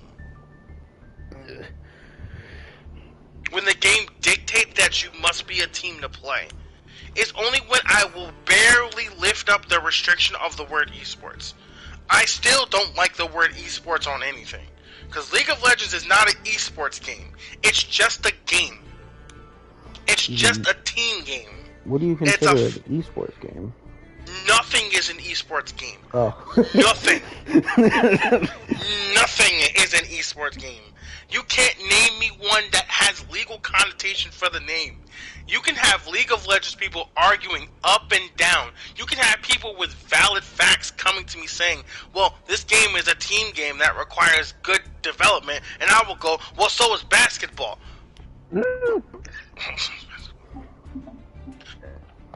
But at the same connotation, you're paying them millions of dollars to sit at a chair versus being paid hundreds of thousands of dollars to go kill yourself on either a field or a court with other people on it.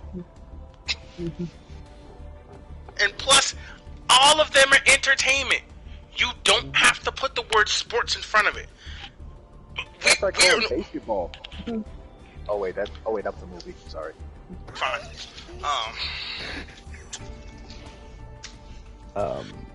It sort of has that flavoring of we want to make money from it, but we're not confident enough that we can sell this as anything other than a sport. Because I get across the sea, they take it very seriously. Thus why we call it esports. Because over where they take it seriously, where we find it something that's comically, oh, you can make money from this, and oh, you could be able to live a whole nother life, be a mini celebrity, people that community might like you. Over there, it's giant. It's a whole thing. They understand that it's part of their culture for esports to exist. Well, you're talking about Japan, right? No, it's Japan, Korea, China, Vietnam, Saudi Arabia. On the other side of the ocean is where they care. We don't.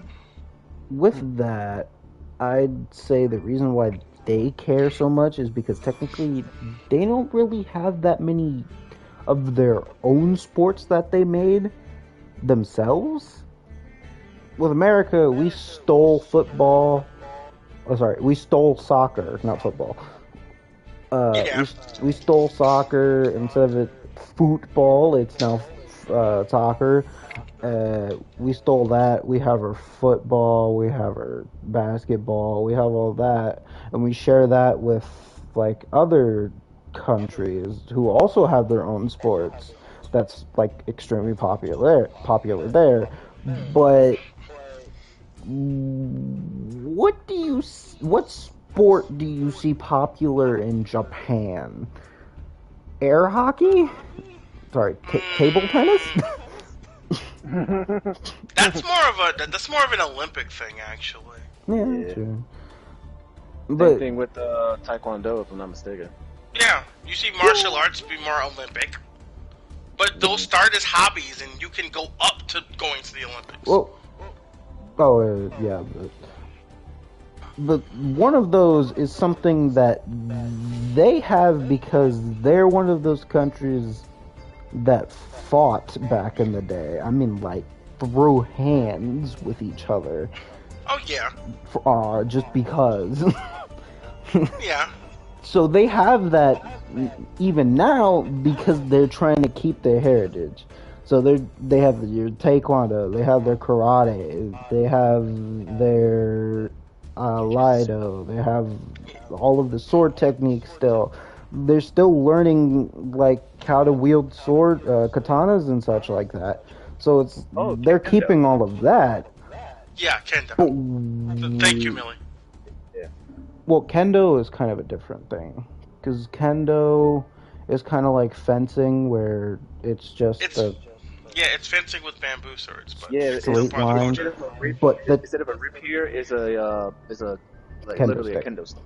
Yeah. Yeah. But the sword play I'm talking about is like the actual sword play with like Lido and things like that.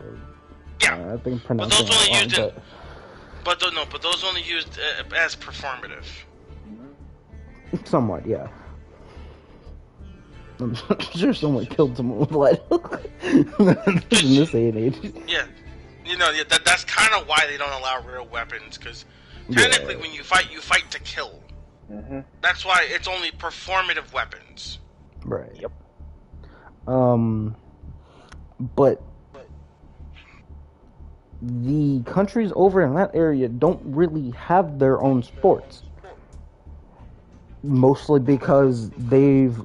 well, I don't know really why they don't have their own sports, but a lot of the time, they're the ones making our games. So it's kind of like we're making the physical stuff, and then they're over there making the games that they're very serious in and made into an actual thing where they can compete in. I mean, people used to be in arcades competing over Pac-Man and Galka. Oh, sure. I forgot about Also that. true. Also true. Because of the Japanese. Because they did it first.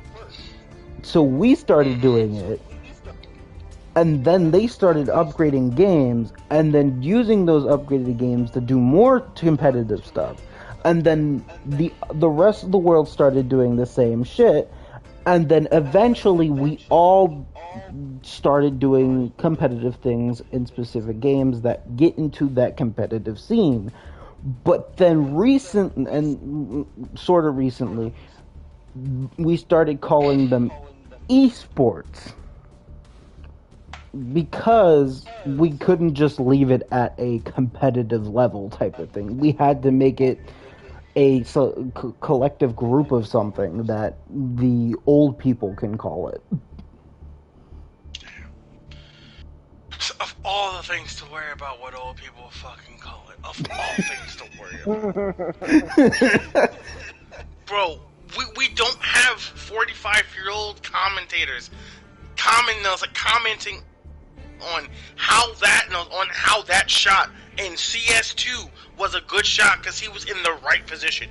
We don't have 45 people. We don't have veterans from war looking at the game going, oh, he happens to have a really good gun that has very low that has very low aim down time. I don't mean the announcers. I mean like the people like in the background, because the people running companies like that are not young people. Those are definitely like older gentlemen. I don't mean the announcers. I meant the people in the background. I mean, look, we don't need a Jim Ross of esports, do we not? Well, we don't have a Jim Ross of esports, ironically. Because, well, if you want to count it, it's technically like Yipes. Because he's more accepted around the world, just like Tasty Steve is. They're both recognizable in their voices and the way that they both commentate for fighting games specifically, or for any game at all. It's kind of just like those two are the most well-known people. Because if you put them on anything and tell them that they can make $1 million salary commentating over one game, you know and I know they would jump to that immediately. No person with a living brain would not jump to that opportunity and go learn the game. You would. Like, Millie, I'll give you a better example. Let's say someone told you that you can make, let's say like $100,000 a year. They'll travel you across the world, and all you have to do is commentate for a mobile game that involves shooting pebbles. Would you not immediately start learning that game from the bottom up? Yikes. You got me there. Yeah, no unlogical person is gonna ignore something that big. So when something across the sea tells you you can make some money by not having to physically harm your body in any way, minus your hands, minus your fingers, minus your wrists sometimes because of carpal tunnel, sometimes, and minus your mental overall state. health. Your mental state and your sometimes overall health because of the amount of time you're playing to get better at the game. True. But you can make some millions of dollars and you can still be able to go with a doctor, be able to keep your health up, be able to hold some money back, have generational wealth, be able to have wealth for yourself and be able to live okay, even when you stop playing it. Millions of dollars. Yeah, it's kind of just one of those things where you can't ignore the fact that you can do that. But we suck at doing it because we don't know the limit. Esports are not good over here, nor have they ever been, nor will they ever be. I don't care what they say. I don't care who Cloud9 is. I don't care what any other American esports team, whatever they want to call themselves, is. There is no adequate esports team to come from the North American region, period, that can keep their team consistent as much as across the sea. No way. I even hate saying the phrase that, oh, we may have a good esports team, because I don't believe that in the bit. Because there's no such thing as an esport in America. Because we're all kind of dumb.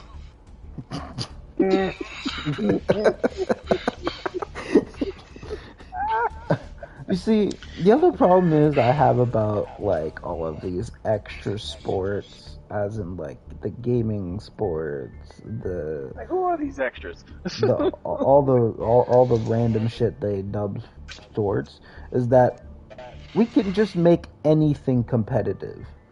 You realize there's tournaments for Beyblade still happening right now, right? There's a tournament for Pokemon Unite happening. No, I mean, like, I'm talking about specifically toys and such. Bro! They're having tournaments for tops that randomly go in different directions. You know, we are 1 year away from them saying the phrase, and welcome to the International Yu-Gi-Oh! Esport Invitational. I would lose my shit and stop playing the game immediately. Well, we can't even say esport because unless they're doing Master Duel, it's kind of just a paper thing or a cardboard thing. No, even then, no. If they say that and they let Master Duel be the platform, I don't know who Konami is. I don't know what the game of Yu-Gi-Oh is. I know what the anime is, but I don't know what the card game is. I don't even know they exist. The problem with going to play something else. The problem with them actually making it a esport that people have to go overseas and stuff for is that they have to make either accounts or something like that has every card in the game or pre-saved that person's deck, because if not, how are they going to make up for the fact that they need to get the either gems, materials, or to fucking get the exact deck, mat, deck box, mate, emblem, and things like that they need for that tournament. Well, the developers have control of the game, so they can always just gather the cards. True. But having to do that every single time would be a pain in the ass. Yeah, that's kind of why the remainder of everything would just remain online. Which is kind of where everything is kind of going. You know that there are like less in-person events and more online events now? I'm just waiting for the day where they stop having live Yu-Gi-Oh! Events and just make everything a Master Duel tournament and then like go invitational for the top 32 people in the world live from Paris, France. Oh, well, the problem with them like sticking to Master Duel is that they won't make as much money. Because, yes, as they release new cards, the meta would change and such. But they have to keep up with that schedule, dropping the cardboard stuff, which was how they were getting the idea for their cards in this game, and such like that. And then have to realize that most of their money was coming from the cardboard. So if people are just sticking to one deck, if most of the people are sticking to one deck and not switching every single time new cards come out, they're going to be stuck with lower amounts of money. No. I'm not saying that they stop making. I'm not saying that they stop making cardboard cards. I'm just saying that they would stop supporting physical events. Yeah, that would mean they would just stop making cardboard. Because if they're not doing physical events anymore... Well, no, Magic's barely doing physical events. Half of this stuff happened in Magic Arena. But they also have a Pro Tour. where they kind of need the people to have the cards in the first place. It's kind of one of those things where I said, like, if Yu-Gi-Oh went fully digital, I could see the error in that. But if they went professionally digital with a concept of having the cardboard still playable, then that's a likely revenue source. Because people that play Yu-Gi-Oh, present company excluded, minus one person here, not you, Millie, I'm talking about Elijah. What? They wasn't even listening. They weren't listening. Like, the attention span of a doorknob. Look, I got a lock and key in my hand. Is the most funnest thing I've done all day. Jesus Christ. Alright. I'll go back over again just so you hear. No, I heard what you were saying. I just didn't understand what you were talking about that last part. Okay. With the whole one person and everything. Okay. So, with one person excluded in this group, with the other person that I'm currently talking to, not you, Miliano, I'm talking about Elijah, being a person that still buys cardboard. Sorta. Sort of.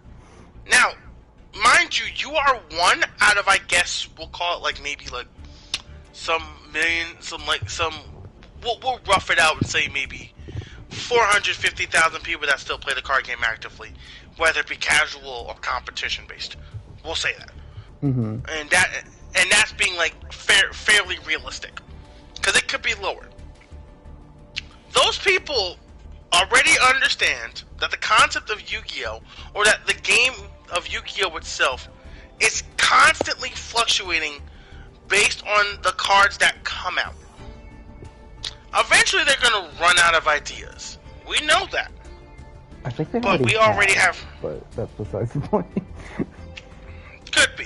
That's another argument. Eventually they're going to start coming to the point where they're going to start reprinting cards again. Those sets won't sell. Those will sell to the people that need the cards that are playing casually. But well, the competition actually, sorry to interrupt, but some of the cards they would reprint would be cards that people need for competitive. So, okay. But go on. Alright, correction. That some competitive, but majority casual people would need. Because it would put them at a lower price for them to be able to purchase. Now, with that thought coming into mind, the majority of the competitive scene in Yu-Gi-Oh! That line is so stupid that I just said, but go with me. The competitive players of Yu-Gi-Oh! Will always try their best to buy the set first, in a mass abundance, to try to get the cards, because they know that other competitors will also need those cards, and there are just some that aren't able to get it half the time. Right. So they're gonna go get it to them, and then they're gonna try to go get some other cards that they need for some other decks. They're gonna do the research ahead of time. They're gonna look at the fact that Japan gets the box first, so a good portion of that information is already open to them, and they'll know what card to get in abundance. Now, mind the fact that they're either gonna buy a case of the booster box itself, or a good number of the booster box when it comes out. Well, you see, the problem with looking to Japan is that a lot of the time, the list they make for OCG includes cards that we don't get initially. So, yeah, you're looking at the release, oh, they released this deck in this set. Okay, I'm gonna look to Japan's deck list to see what they're using most of the time.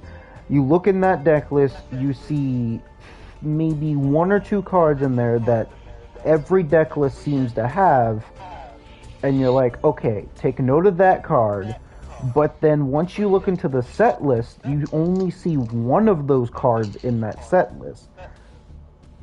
And then maybe like 4 or 5 sets later, you get that other card, and then it's too late by then. That deck is already obsolete. True.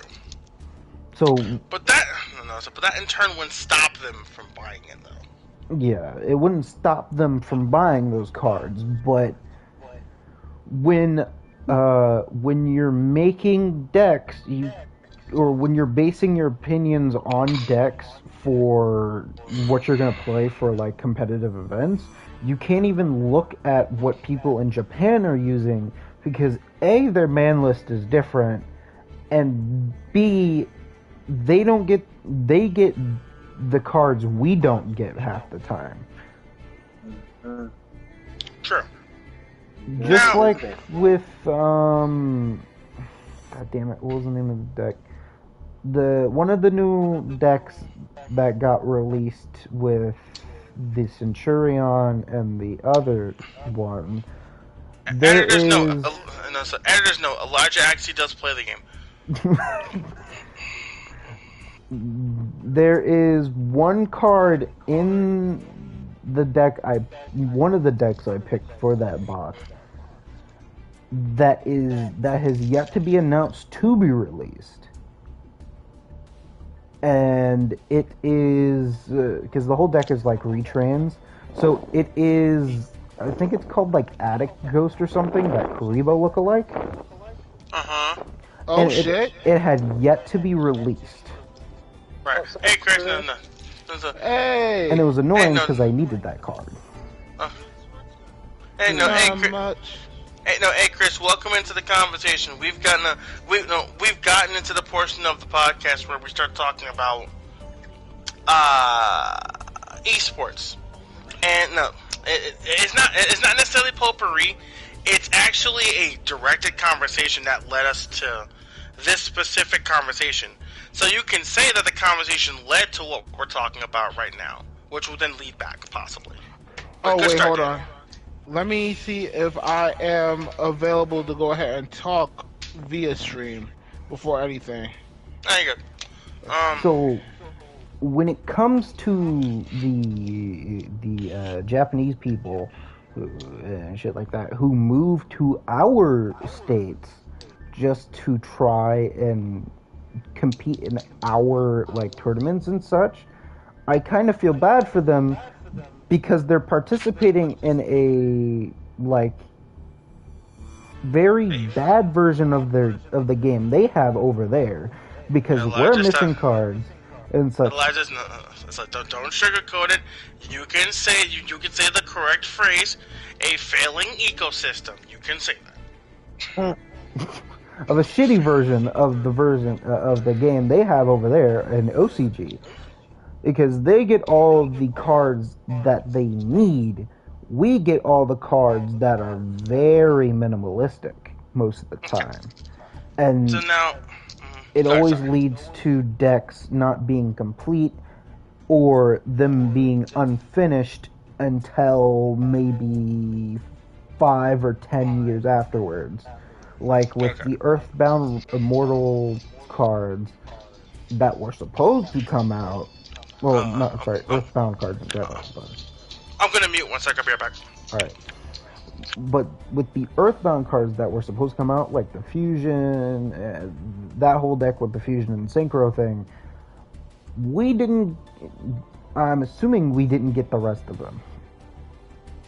Because after that, I believe it was the Fusion came out, I never saw any more of those cards ever get released. So, it's kind of hard to say that we can even be in a competitive scene over here because OCG has it better than us. So if I ever did see Yu-Gi-Oh! Get into like esports, it'd probably be fucking OCG. Well, actually, I will have to go ahead and say, Yu-Gi-Oh! Being a esport, it's a part of the conversation that you missed. Because I got, now literally looking at that one statement, I cannot see it. Well, Okay. it was like a what-if sorry, scenario Derek mentioned that started the what if. conversation into why Yeah. it doesn't really make sense. Because it didn't let the phrase was, let's say that Konami had fully bought in to back, by the way, that was my dad. Right. The if statement was, let's say that Konami fully bought into Yu-Gi-Oh in the digital sense. Mm-hmm. And it related to the esports conversation we had, because the one necessary fact that we understand as a collective, 3 people here, including Emiliano, was that we understand that esports, even though that being a very stupid word over here, is actually has legitimate organizations across the sea. Yeah. Where it's more official over there than it is for us over here, where esports are constantly dying because we have leagues constantly losing money, or we have organizations having to constantly drop down or like sort of go through bankruptcy, or best examples, the entire Overwatch League going out, which is the better example of an esport going down because of loss of money. Well, now, hold on. I'm just gonna throw my 2 cents about that. Congratulations. Thank you. It's on the post. Oh, yeah. Thank you so much. Now, wait, what was it? Oh, dealing with the Overwatch League. The fact that it died out the way that they did, there can be a way for them to revive it. It unfortunately cannot be through Blizzard. Blizzard got too much shit on their plate, and mind you too, this is coming from somebody that actually have a genuine love for the Overwatch community. They will have to be a third party. Which side of the Overwatch community? He's on the clean side now. He's on the clean side. Oh, okay. The actual. Oh yeah. No, it depends. It depends. No, he's not on the.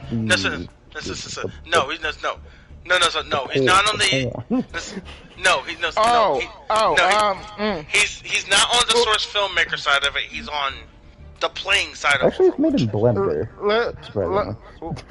Let's just say I did peek through the window a couple of times, but that's neither here nor there. The fact that they looking at it from not only, well, as a fan and an active member in the Overwatch community, the only way for them to go ahead and actually try to revive this whole entire scene of the esports, it gotta be through a third party. Because of the fact that almost the reason why they really lost money was because all of the scandals that hit Blizzard all at once that made their sponsors pull out so fast. Everything from Coca-Cola, T-Mobile, Coke, T-Mobile, FTX.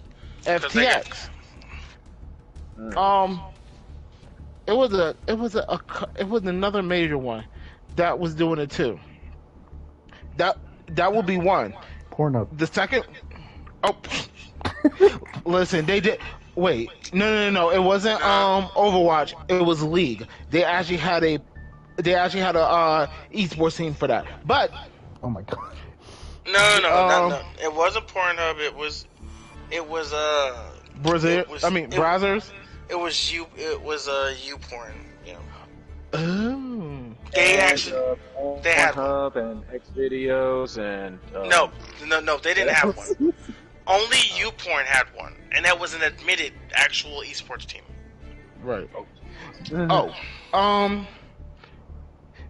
gotta get back to the point. That would be one part. The second part, they cannot limit it to just PC.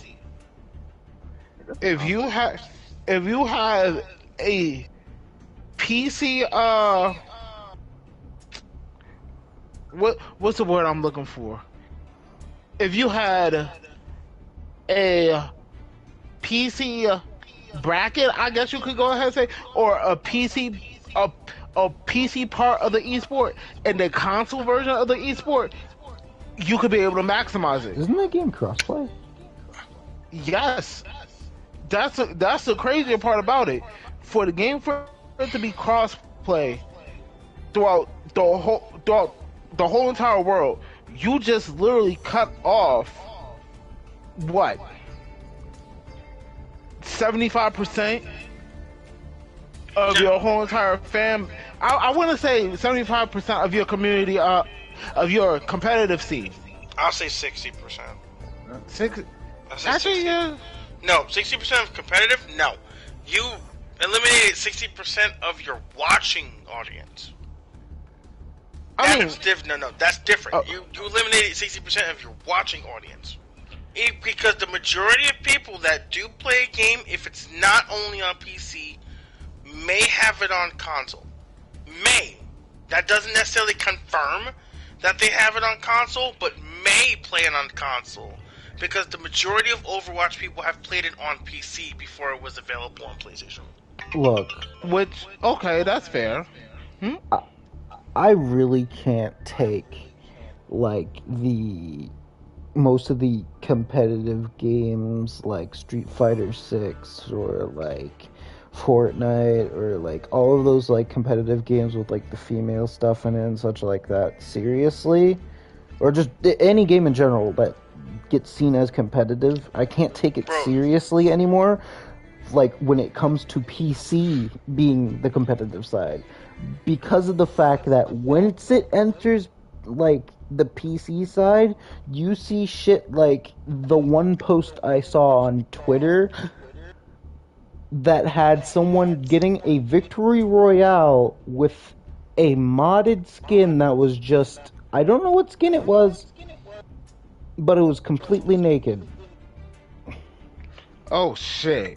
And it was definitely on PC, because you can't do that shit on PlayStation or Xbox.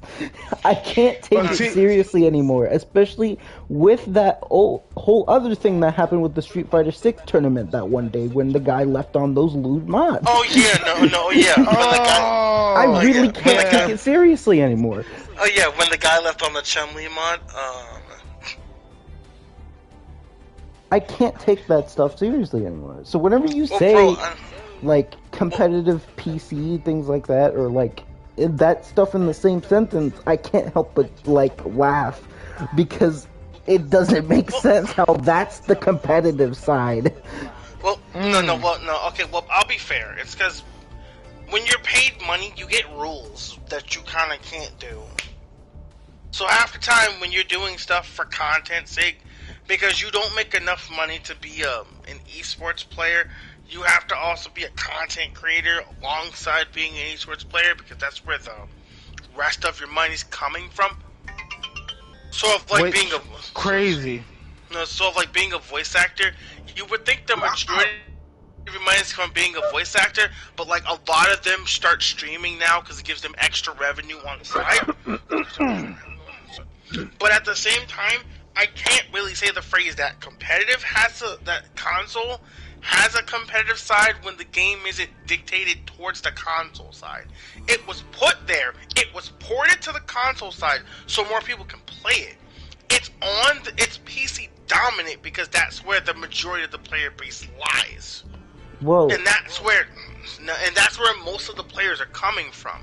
Because essentially, if you put League of Legends on console, you just ruin the game by just adding not only the 1 million people who are assholes and basically flamers and toxic people on PC, you've then added the 5 million people that are toxic on console.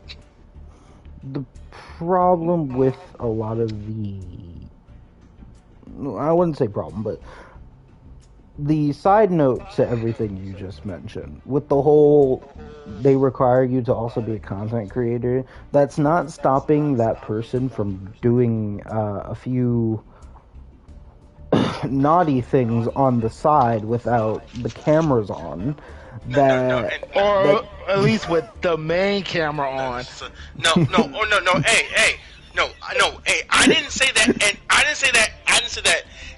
say that anybody wasn't responsible for being thirsty. It's just how much of an idiot are you to forget to turn it off? And I do have to say, some of the games that are like the competitive ones you guys are talking about are technically supposed to be originally console games that got ported to PC. Because I'm pretty sure a lot of the fighting games we have now are originally made for console and then ported to PC. Actually, if you want me to even lie to you further, that is twice a lie. Because all our fighting games are arcade games ported to console. True. That is also true. So in reality, if I were to say the statement correct, if esports are not played on the original cabinet or a cabinet that can play the game, then or you're not playing the game. Well, no. Even having a hitbox is incorrect. A hitbox should not be available. Wait, because Derek, the game was original.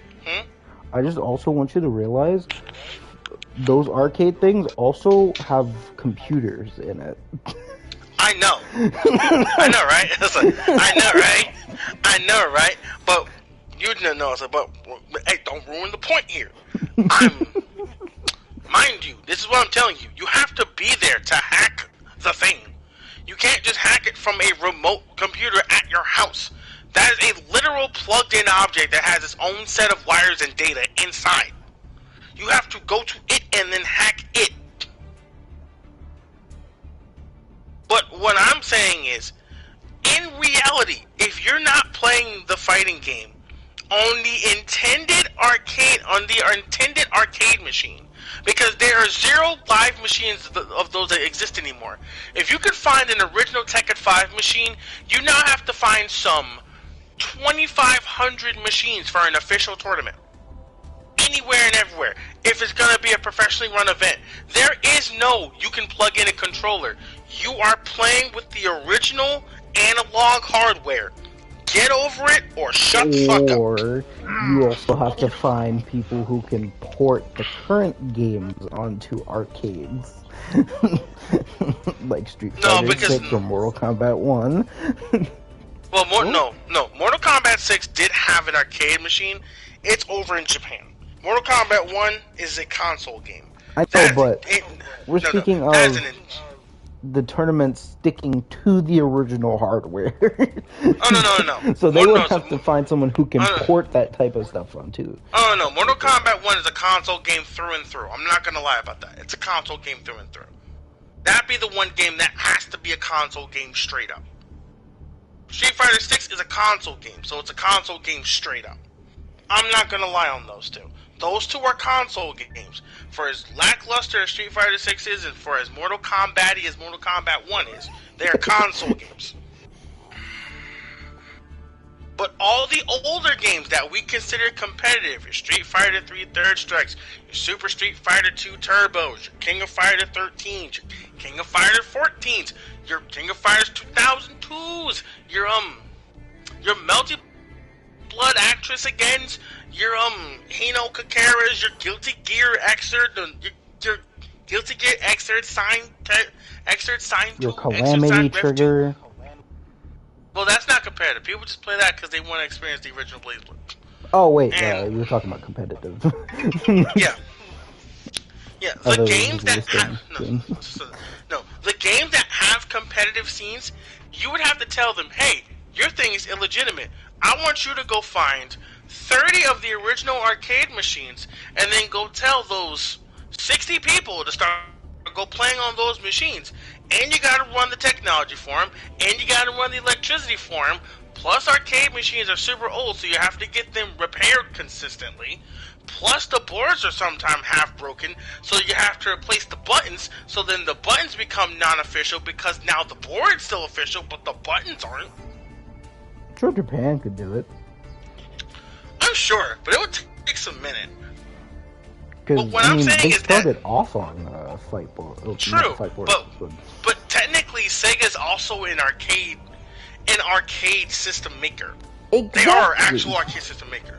Actually, now that I think about it, wait, which one of the fighting games, the main ones we've been talking about, are on are Sega?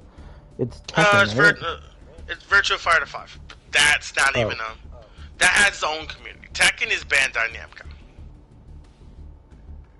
Fuck Bandai.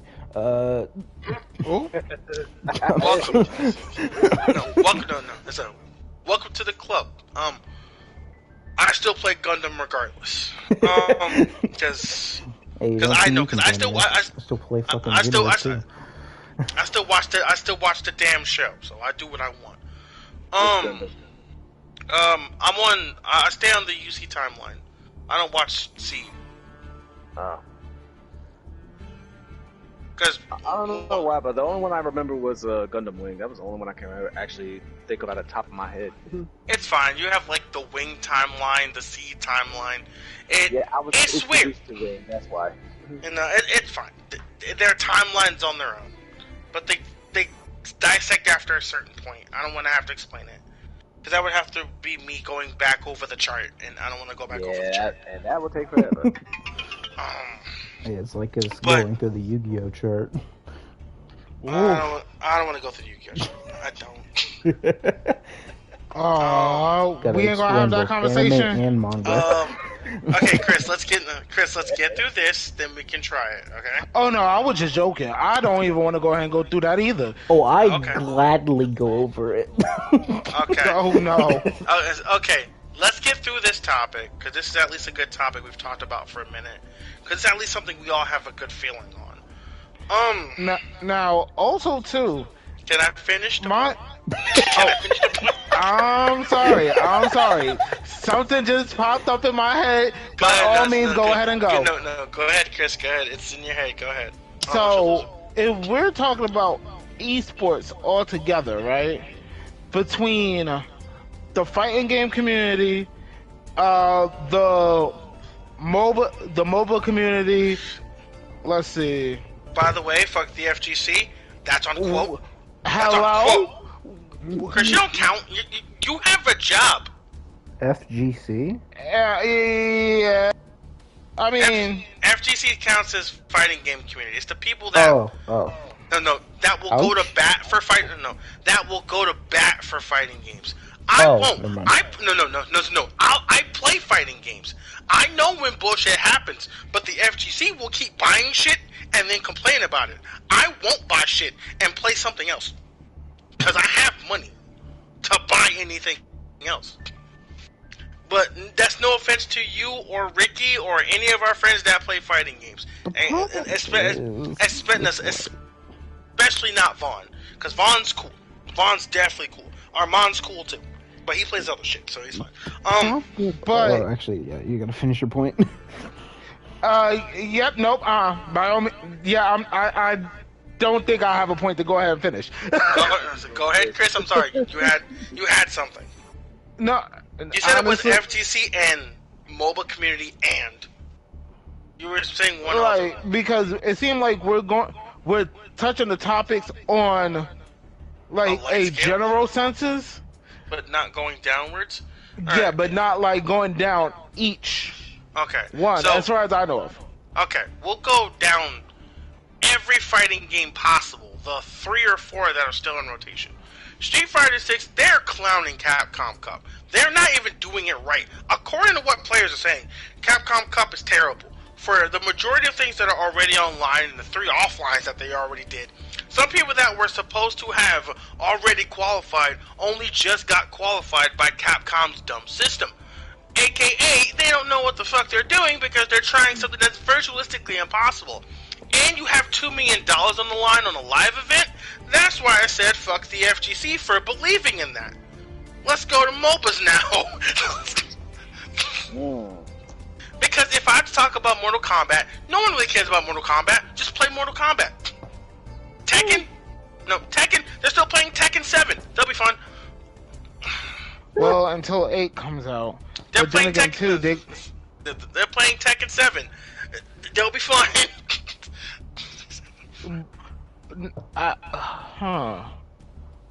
Chris, I'm gonna tell you like I've told everyone else. Tekken only has so many professionals. Once you bump into one of them, you either keep playing so that you get up to their level, or you stop playing and go play something else.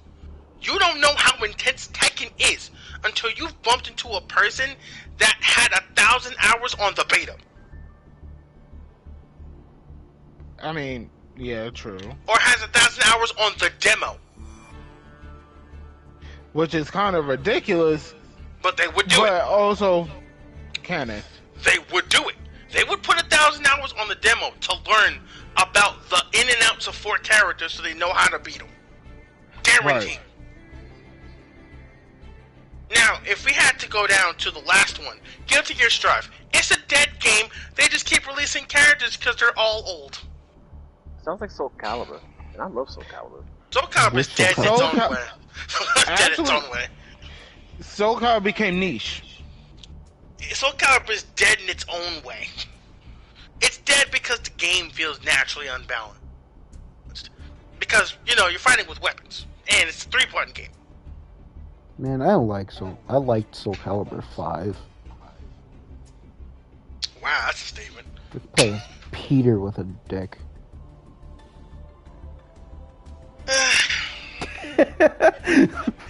Alright. Are there any other fighting games? Oh, yeah, I do. King of Fighters 15. Here is the biggest... How many fighters there are? Too many. A lot. Too many. Here is the biggest no shit statement that you will ever hear a fighting game player say. You can't name me 25 Americans that play King of Fighters 15. Jacob 1, Yeah, Jacob I mean- 2, Jacob 3, Jacob 4, Jacob 5, Jacob 6, Jacob Good 7, try. Jacob Okay, 8. wait. Good try. Good try. You can't name me 25 notable Americans that play King of Fighters 15. Michael, Anytime Jacob, in a- Abraham Lincoln, Shut up, Obama. Elijah. Shut up, Elijah. It's like, Actually, let's really take a look at this. Hold on. yeah. King of Fighters is not an American game. Any international person, even the American people will tell you, if you even step foot into a King of Fighters, if you have not played 13, 2002, or 97, because those are 2 different communities in themselves, you will get your ass kicked in every single one of them and not remember the reason why. Sound like a bar fight. You will get trashed Elden in Ring. every... It's like you will get trashed in every single version of the game. The people you play in those games have thousands of hours and are older than us. Okay, let's see. 1, 2, 3. 1, 2, 3, 4. So, peep this, right? Mm-hmm. In the top 10, 4 of them is American. 1, 2, 3, 4. 4 of them are Japanese.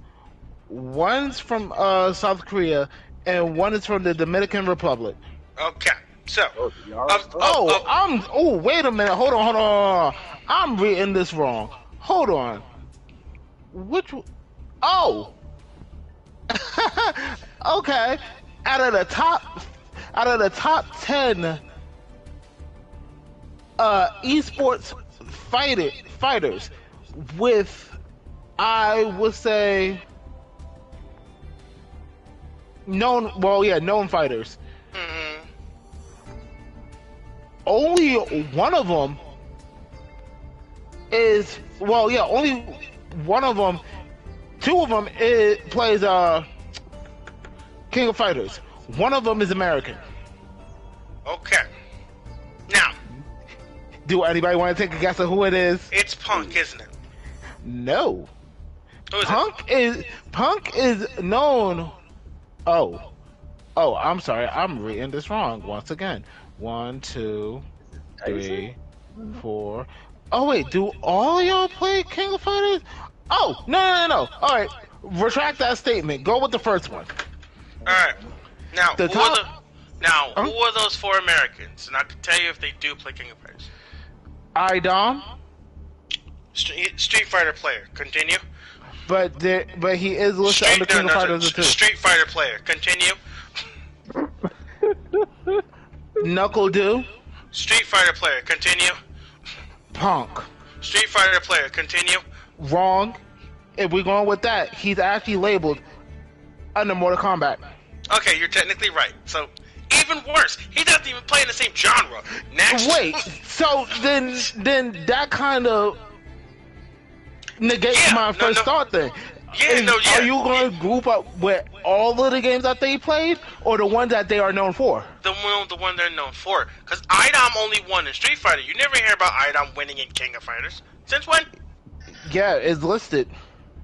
No, you hear about IDOM winning a lot in King of Fighters. Because all those people that you've named are people that are good at multiple games, but are notable in a different game. Okay, then fine. True. It's like putting Justin Wong in Guilty Gear Strive. That's unfair because he's a Marvel player. He knows how to play a lot of games already. That's perfectly unfair. You can't just say, oh, Knuckle Dude's good at your game, and I'll go, okay, I want you to go grab me that random Street Fighter player over there, and go get me that JoJo All-Star Battle R player over there, and tell them to come play King of Fighters 13. But It's the same thought. You can't just say that. It's an unfair rubric. Okay, then maybe the Marvel vs. Capcom, throwing that in there would be unfair. Possibly throwing something a little bit more yeah, so we can't put notables current in there. We can't put notable players in there. There haven't been like more. That's why I'm asking, like, if you can name 25 Americans. 25, because I know there are going to be some like cross people that will play the game. I was already aware of that statement. I want 25 players who only play King of Fighters. Can you give me that list? All right. Not me, Give me 1 second. not you, not him, not him, not him. There'll be a lot of not hims if you keep going. Not him. You see, I don't distinguish the fact that there aren't American King of Fighters players.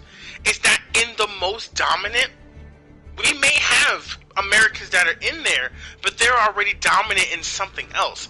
IDOM is already qualified for Capcom Cup. Punk is already qualified for Capcom Cup. Knuckle Dude is already qualified for Capcom Cup. That's why I don't count them. And, well, then again, too, once again, a lot of the other pros that's also listed on this list plays another game. Exactly. That's why competitive fighting games don't make sense. You don't need anything. You just play what you want. Who's to say? What if... No. Who's to say?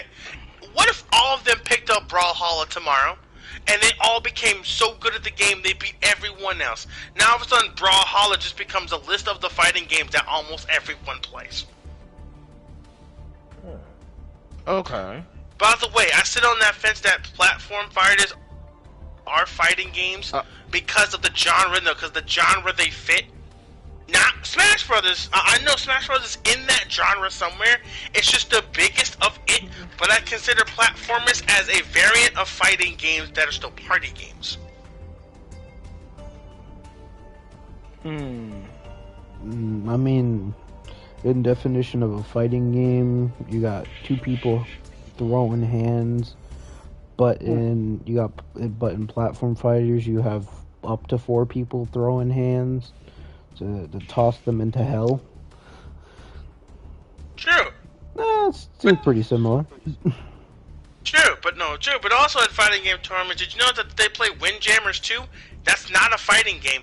That's a frisbee. That's frisbee pong.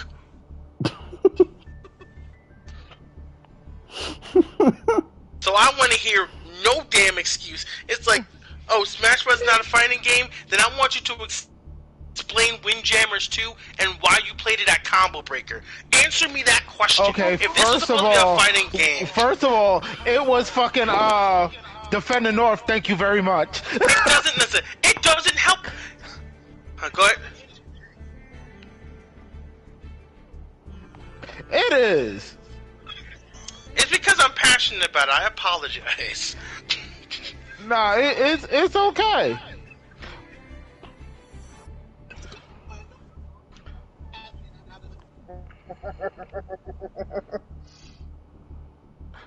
I'm sorry you guys have to hear me yelling all the time, but it's just how I am sometimes. I apologize.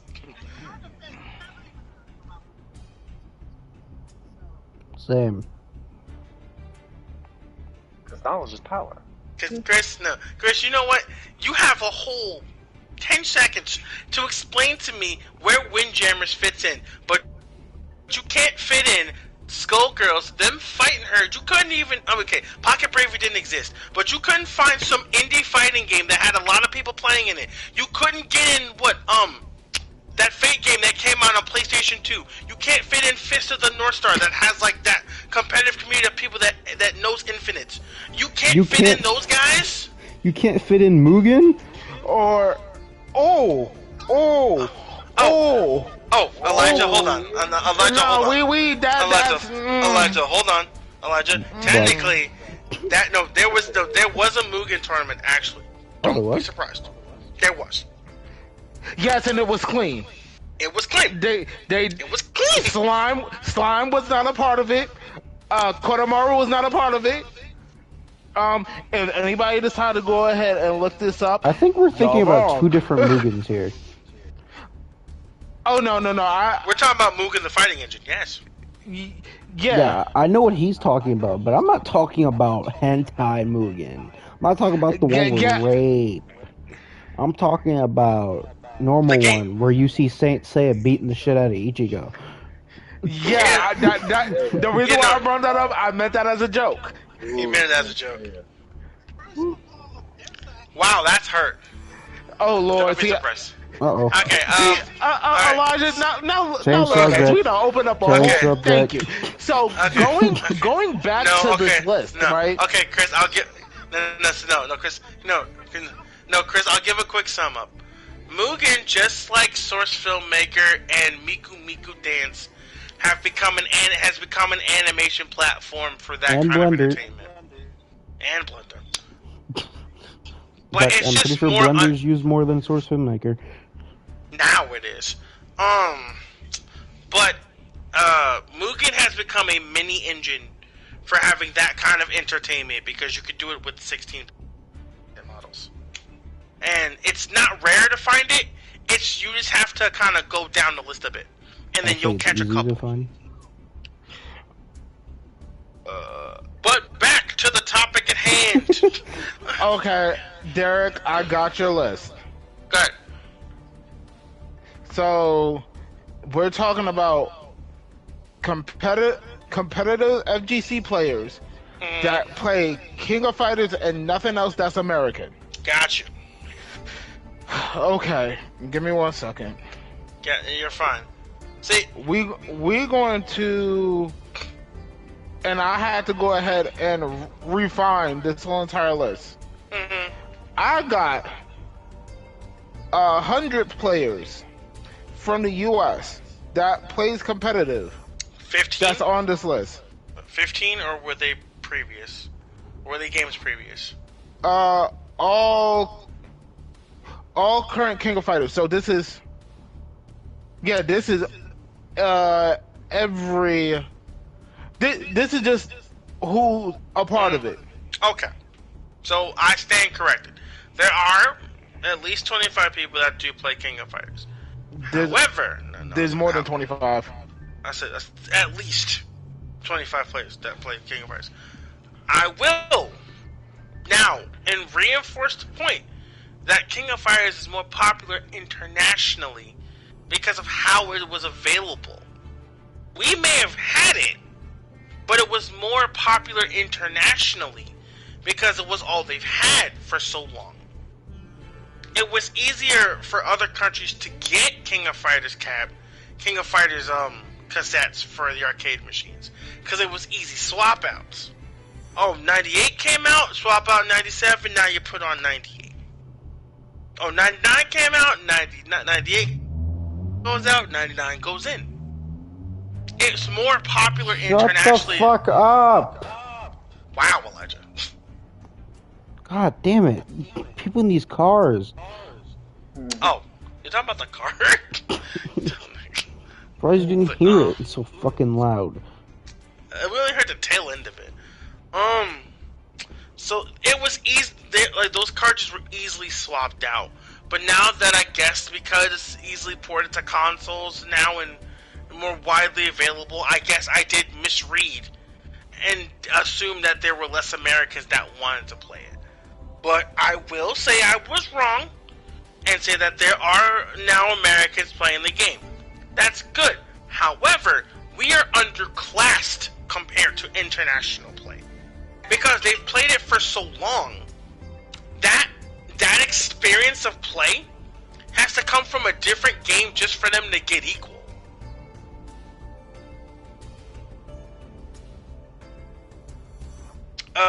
Agree or disagree?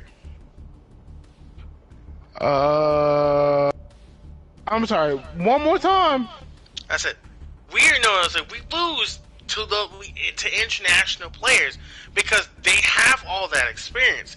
The only way we can get equal with them is to get the skills from a different game and transfer it over that way. And all the people that go over that way are further skilled players from other communities. Just further prove my point that King of Fighters is not an easy game just to jump into. I didn't make that point, but that is the point now. King of Fighters has never been easy for a new person. Ever. You can't name a new person right now. I can't teach Elijah King of Fighters. That's how hard that game is. Really? Chris, they expect you to know the difference between a close light punch and a far light punch. For a combo.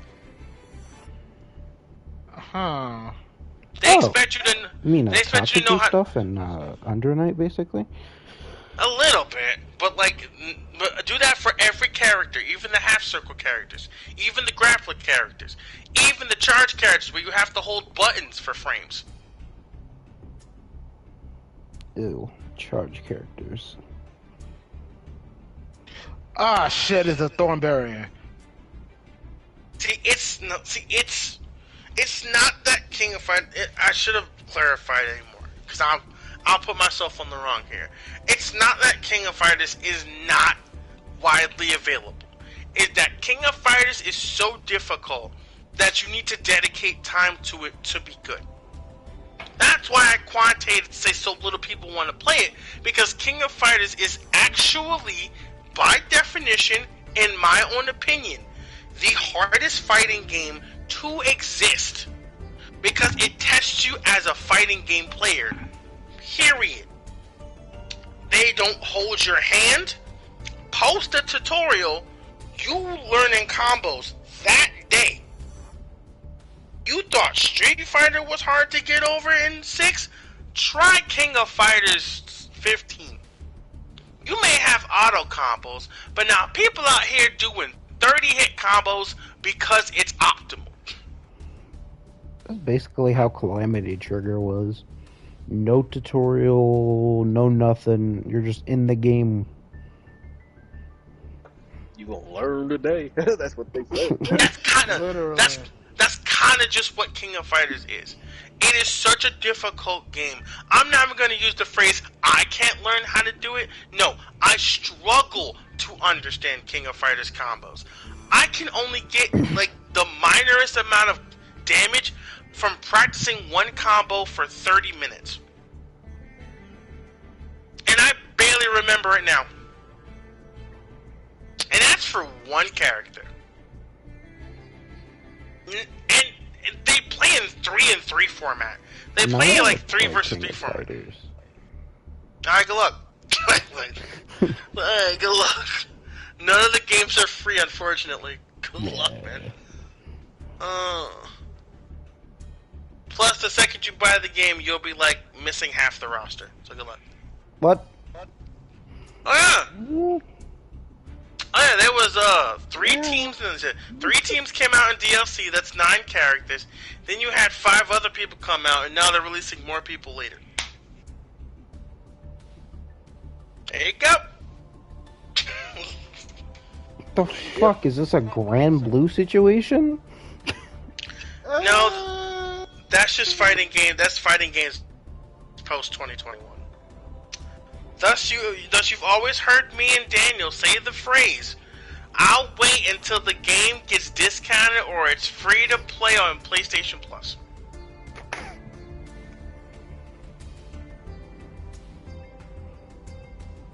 When that game gets discounted to $5, then I'll play it.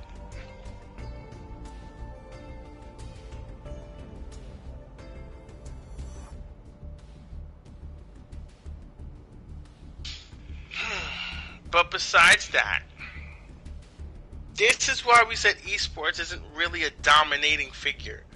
It's because fighting games are so all over the place. It's so hard to gimmick in America, which is basically capitalist.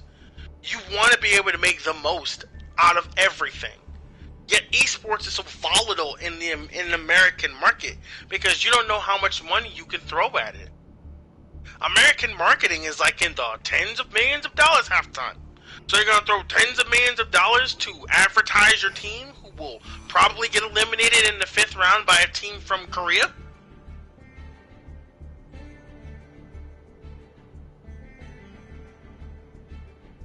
It's one of those big things.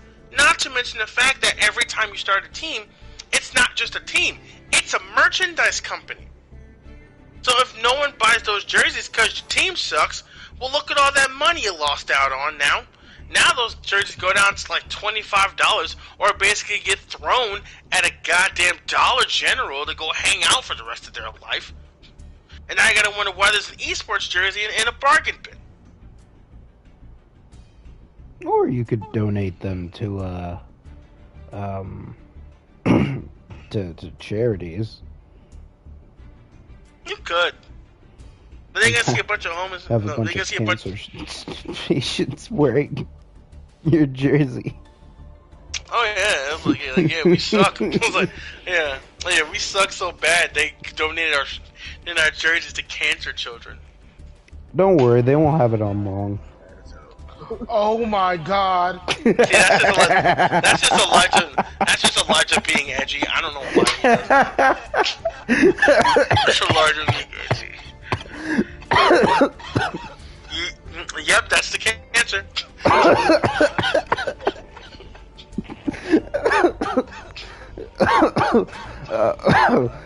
Okay. Yep, that's definitely the cancer kicking in.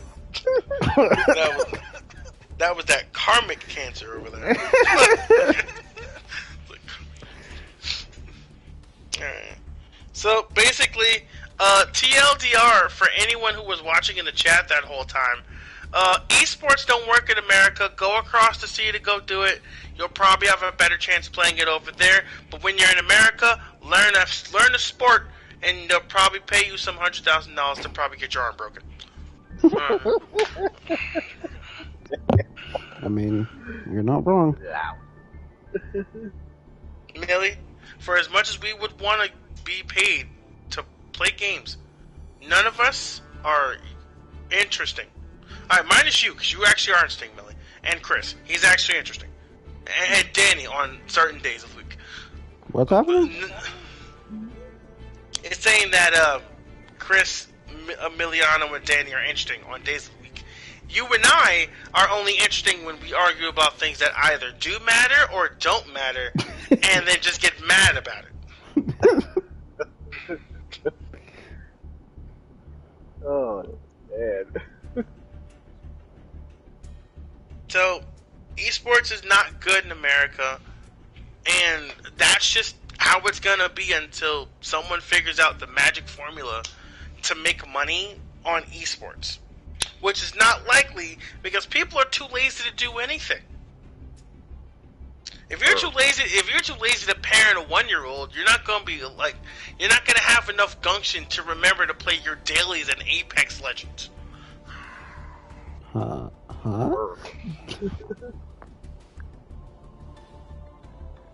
But besides that being useless, let's go over this useless Yu-Gi-Oh line. Where we have to quantify where the hell Yu-Gi-Oh! 7s goes, and why it's before 5Ds. I don't know where 7s goes, but I know where the rest is.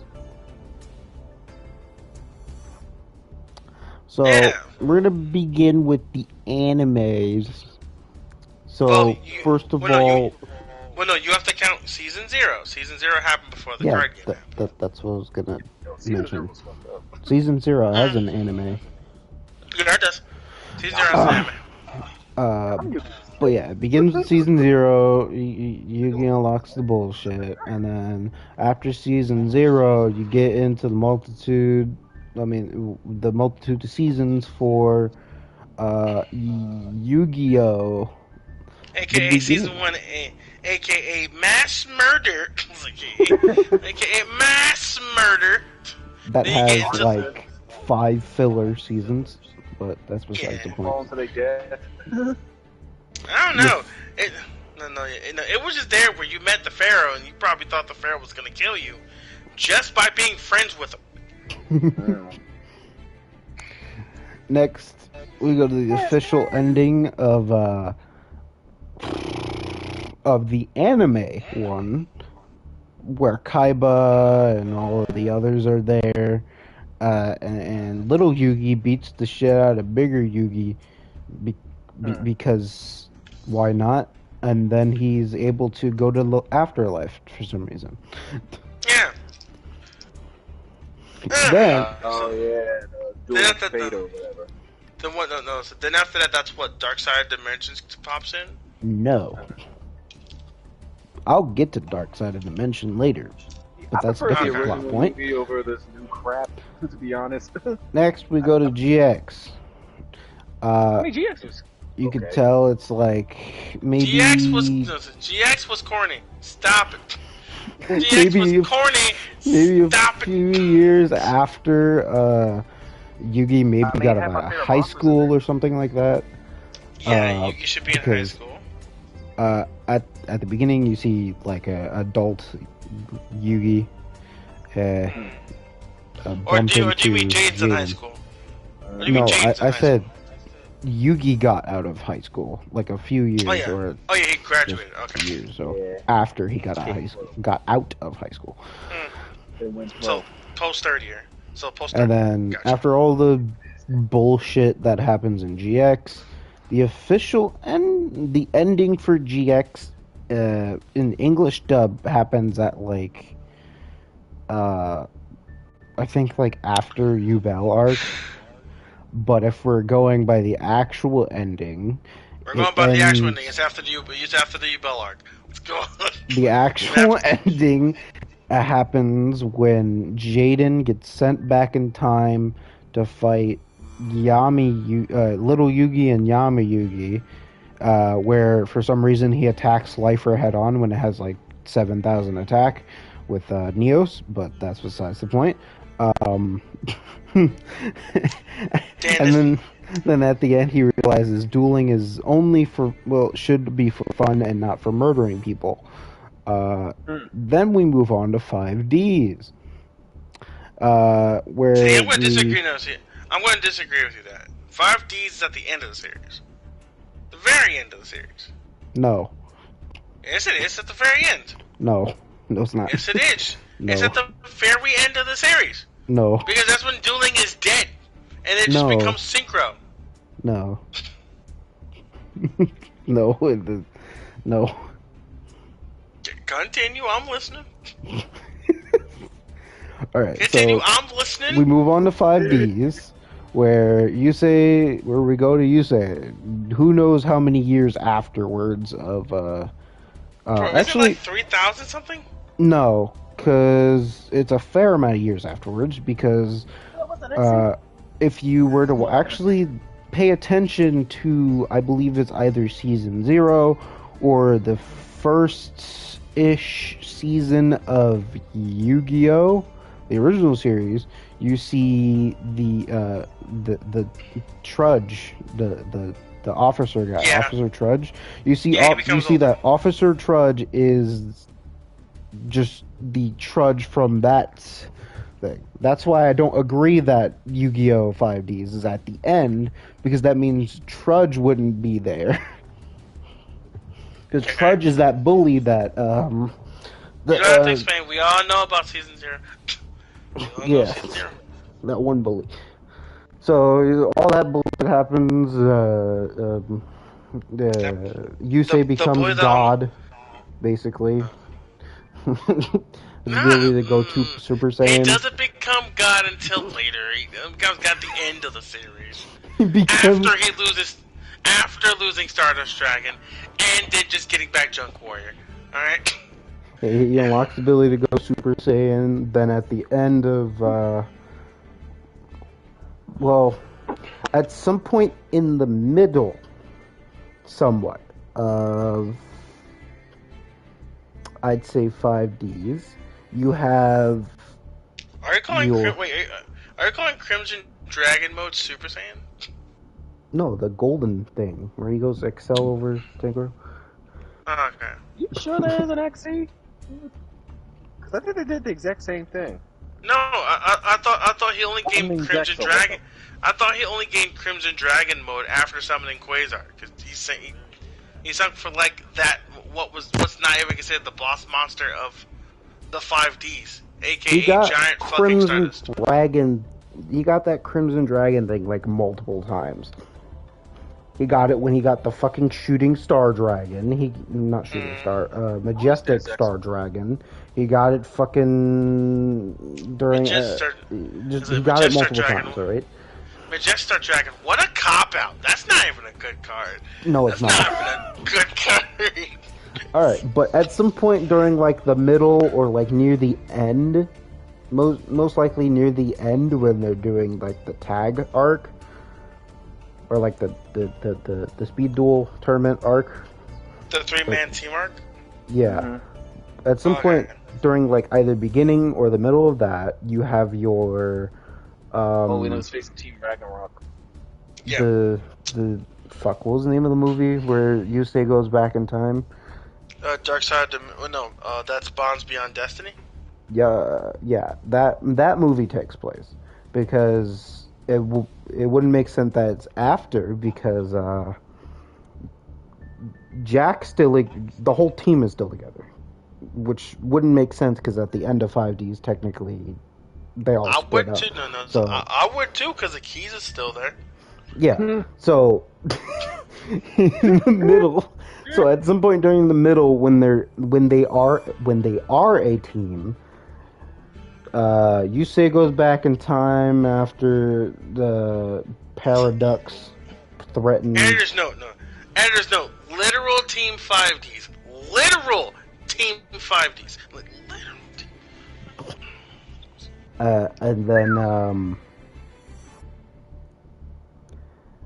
And then after he goes back in time, he beats Jaden, and then him and Jaden take a ride on his motorcycle back in time again. And no. To then okay, meet Yugi.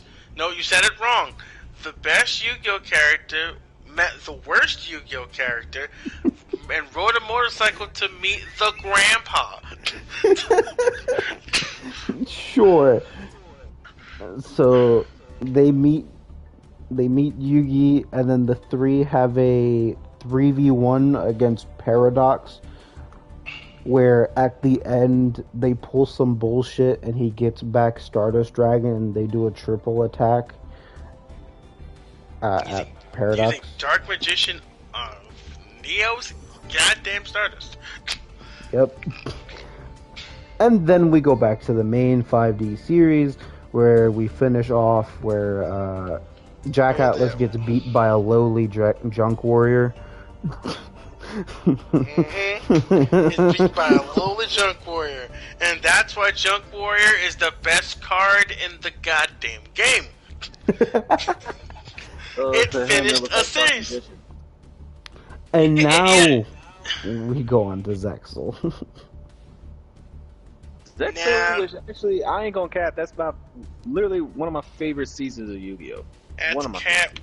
That's cap. That So is now- the cap. Zexel is weird Yo, because high five these nuts. I don't know what the fuck is wrong with that guy. I'm gonna be honest with you, I never really liked Jaden at all. I don't really like did. those. I don't like Shark. Yuma. I don't like Shark. Yuma.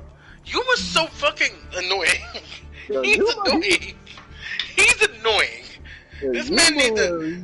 This man needs to be bullied to understand to not he be that was annoying. bullied. Okay, good. Honestly, They didn't bully him enough. Honestly, I prefer his rival because at least you find out he was a Barian Emperor. Oh, you mean Shark? You mean the other annoying guy? He's just annoyingly edgy. Oh no, but you find out his real name was Nash, and he was the leader of the 7 Barian Emperors. Oh yeah, so he became super edgy. All right, so just Sasuke again. Yeah. Like we really need any more? Oh no, Yes. Vector was stupid. Like, yo, Vector was stupid. Like, Serious. Dude,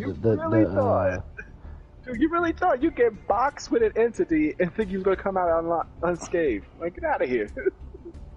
So we start off in the series with Yuma getting his ass beat like usual. But Kai, Kai just comes out of nowhere and be like, "Yeah, I just came to fuck up shit and leave."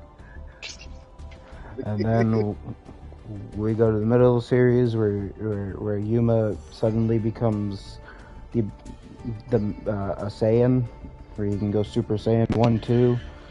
Yeah, and once possibly again, 3. high five these nuts, and literally I want to power drive him into a river. And then Straight at up. the end of the series, he learns how to fly with the rest of his people. His people. Oh, no. I'm Oh, no, gonna you use found that out where in his dad non-racist was? countries. Baby, will you find out where Yuma's dad was the whole Yeah. time? Yeah, at the store getting milk. Oh no, he's in another freaking dimension. Once again, he's in another dimension at the store getting milk. That's hilarious. And now we move on to the shit show that is Arc 5. Wait, this. the pendulum.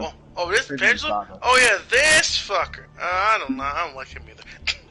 I don't like him either. I'll tell I you straight up, the only archetype I ever liked in that series was Raid Raptors. It was the only thing that made sense. So this is where things get weird. Raid Raptors wasn't pendulum. Yeah. It Nah, they was more. I think both Link It- and XC for some reason. No, they were an Xyz deck, but they came out with a Link after Link era happened. Oh yeah, for the. But they oh, yeah, came for out the during support. Pendulum era. But if I want to say, I would definitely say the super heavy duty samurai, whatever the fuck they are. Super Heavy Samurai. Yeah, Yeah, Super Heavy Samurai. Those things you can't sleep on. You can't sleep on those. That's if you play the game. I don't. I play adult card games, good sir. Yeah, I play. Or at least card games for 13 plus. Okay, that's different. Right. Honestly, me personally, like I this is why I like majority. Originally, I retired from Yugi and just moved on to Vanguard, but now I see that Vanguard is just. Bro, retire from. No, you should retire from card games, just play Pokemon, alright? Just do that. Cause clearly that's the only game I'm good at, for some reason. No offense, bro. I'm just saying. No. But here's the thing, Pokemon is like the only thing I'm good at. Well, besides TCG, because I stopped playing TCG a long time ago. Yeah, just stop playing card games. It's not really worth it unless you have the money to do it. It's kind of one of those things. It's kind of one of those things where you gotta kind of be fairly wealthy to be good at card games. Somewhat. That is true. Somewhat. But honestly, I'll stick to my Pokemon Violet. Thank you very much. So we begin with Yuya cheating in a championship match. By the way, performance duel, stupidest idea ever. I have to hop everywhere to randomly find a spell and trap. No. It's like, Nope. Then we go to the point where we start doing some crazy shit with the dimensions and look-alike Yuyas. It doesn't make sense, really. Once again, high five this guy. He's nuts, damn it. I just thought about the manga version. Yeah, What the plot I was in forgot that now. one. No, sorry. I forgot what this man's pretend saying was. Let's swing into action. Let's swing into action. Okay, that at least sounds less cringe. Slightly. Because at Alright. least... So at the end of the series, he 'cause, faces. bro, I cringe. He turns. Because I cringe... So I cringe internally every time I have to hear the phrase "get your game on," because I'm just like, no, fuck you, never, never. No, was it bad? Was that they made a song about it? This is the intro. I hope that wasn't Crush 41. I don't want to have to beat them. At the end of the series, Yuya turns into a dragon and then gets defeated by a little girl that looked like a little boy. And there we go. And then we move on to Link, which, for some lore By the on way, where it is placed on the list, it feels like it should be placed as another one of the dimensions that's a part of the Arc 5 thing, as they barely use any other summoning method, like with the others, as it takes energy to do other summoning methods. Actually, wait, didn't that Dino Wrestler guy do fusion? Yeah, I told you, they barely do any other summoning methods. Barely is the key word. Well, because you're not supposed to worry about it. You're just supposed to look at Trickstar and get thirsty and just buy all the cards. And same thing with Fortune Ladies? A little bit. And what apparently is, it's not official because no one ever will really know, but basically what they think is the reason is because, as stated in Arc 5, other dimensions can't really summon other summoning methods because it like takes energy, and since everyone who does Link does it like every 10 seconds, but when it comes to like fusion and shit, it takes them forever to do. They feel like you don't have to tell me twice. It took 2 minutes for this man to summon a goddamn it took 2 minutes for Playmaker to summon what's his face? That fusion monster? That was basically just like a 2500 beat stick. Like, you made Firewall faster. How did it take you forever to make this guy? Yeah, they also think it's a it's a upgraded version of the ritual dimension, even though rituals aren't even seen in that dimension, so I don't really believe that one, so I ignore that part. Crap. But holy crap. Holy crap, that means that the next series is gonna be about fast ritual summons. fast ritual summons. Wait, we can't even have a series anymore because man is dead. Who's dead? The guy who wrote the series. You think that's gonna stop him from doing it? I mean, it won't feel right. Bro, no Yugi has like manga. Only a couple of them had. Only the first two had manga. No, all the other ones are just been. No, a couple of them had spin-offs. No. The first two were manga, which turned into shows. 5Ds only had a spin-off. Every other Yugi after that was just a show. No, they have manga, except for the movie, and Link Vrain. Then they all have manga. Then you find me a manga cover page of Alexis playing Cyber Angels. and I'll give you $10 the next time I see you. You don't remember, Braha gave me a manga for Yu-Gi-Oh! GX? That's GX. Yeah, you GX said was Alexis playing Cyber Angels.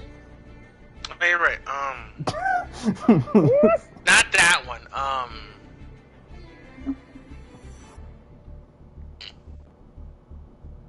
Whoa, no. So what's that stupid ritual deck? Never mind. You find me a manga of Yu-Gi-Oh! Sevens, and I'll be waiting. Oh no, I don't think that has a manga. I don't know. Exactly. I never watched or read Sevens. No, everything after GX did not have a manga. No, because Arc 5 has a manga. Alright, you have to find me every chapter scan page. I don't know where to find all of them, but I know I read a few of the first volumes. I don't know how it ends, but I know how it starts. I can guarantee you it's because I guarantee you because it's a spin-off. No. None of the mangas follow the right story. Yeah. So we can't even say... Some just don't have it. They just... the people who made the anime are just roughly copying off of what, what's-his-face did. He didn't start off with the anime. He did manga, and then they made anime based off it, but he stopped doing the manga after a certain point. But they just kept going with the anime. But like I was saying, after Playmaker kills the AI in cold blood, with a card, he goes off to search for what he thinks is I again, for some reason, even though he knows he killed him. And that's the end of the main timeline. Because I don't know where the fuck Sevens goes, because I never watched Sevens, even though Sevens seems to have a dual runner in it. Sevens is corny. It's just trying to introduce a new... Sucks. It's trying to introduce a new format of the game that no regular player wanted to play except me. Because I was actually interested in it for like a fucking minute. Now you may ask, where does Dark Side of Dimensions fit in this? It doesn't. It doesn't. It goes by the manga version of Yu-Gi-Oh! Of the original Yu-Gi-Oh! I should say. Because if you notice, Kaiba was there when Little Yugi fought Big Yugi in the anime. But in the movie, Kaiba says, or Kaiba completely denies that everything happened, you know? Yeah. Which he was basically dead for like nothing. coincides. He was dead for like... He's like dead currently and will forever be dead. And that coincides with the fact that in the manga, Kaiba wasn't there for that final fight. So that movie takes place some years after that manga end, and just happens to not have a manga. So, but that just takes place there. Just know that Kaiba kills himself and goes back in time somehow. Yeah, in that movie, Kaiba's goal is to get the pieces of the puzzle. Yugi happens to be hogging them. He finds like maybe one of them, makes Yugi go in a tournament. Aigami comes along, turns into Bakura's evil side, turning into some creature with cubes in his face. Little Yugi summons the Pharaoh somehow, even though he's supposed to be gone permanently. The Pharaoh pulls some bullshit again, like usual. He pulls the magic. He pulls the bullshit. Paladin. And then defeats the guy, and then tries to speak, but forgot his mic was muted before disappearing. He's like, top deck. It's like, top deck, you lose. Give me and the then I mean, don't the Millennium Puzzle manipulate fate anyway? Yeah, But, that's what we always called bullshit. it's just no. It's like we're about to get there because we're about to get to this point where Kaiba decides to let Mokuba run the goddamn corporation while he goes back in time, aka He gives doesn't go back himself in time. He goes to the afterlife. pointing that I put it in air quotes. Okay, that's why I said it very sarcastically. So He goes back in time to go fight the Pharaoh, aka he kills himself using a gigantic space elevator that goes down at Mach 3. So let me continue here. Kaiba invents something that allows him to go into the afterlife, but expecting to never come back, he tells Mokuba to run the company and then does the thing. I'm guessing he never expected to come back because he'd probably just keep getting his ass beat every single time he challenged the Pharaoh to a duel. So he died because he wanted to just keep going until he actually won, which I'm sure he's still trying to this day. To this very day. Then we move on to the manga version of GX. Yeah, it's almost the same, except the fact that there's a few extra like villains and such, and there's actually better story in it and things like that. I never read it all the way through, so I can't give you the ending, but I'm sure it's almost the same. Same thing with 5Ds. I actually never read the 5Ds manga at all. I don't even know if Zexel has a manga, but It does apparently. oh, it does. Okay, so yeah, It's Zexel's manga fits in the manga timeline. It's a typical teenager picks up the 5Ds manga, sees a pair of titties, and then just stops reading. And then we go to the fucking Arc 5 manga. One of the dumbest, like, sort of plots ever. So, Yuya, instead of being the incarnation of Zark with, like, 3 other personalities split away from him, he has 3 other personalities. So but instead of it being away from him, he has personality disorder. AKA DID. Like DID. And he also went back in time. I forgot what. Why. And he fights these people with the white aura dolphins and shit like that. That weird synchro deck. And apparently he seduces his grandmother, which is that pink-haired girl. I don't like where this is going.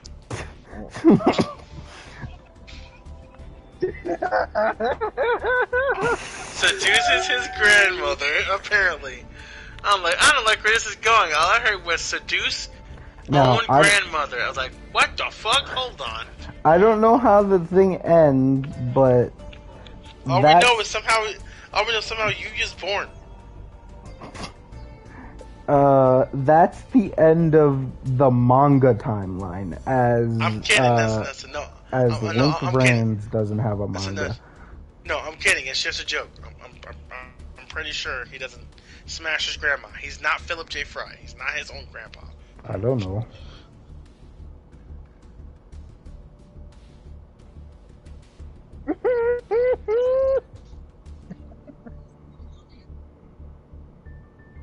And so now we go to who the fuck cares about the card game now except who's playing it. And this is why esports are bad.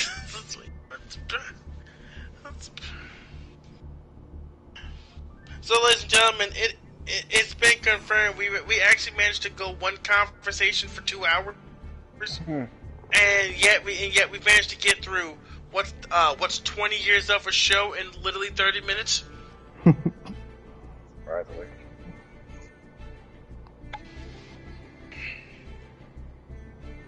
And yet everyone's so patiently waiting for the next Yu-Gi-Oh series where you'll be able to ritual using your own life.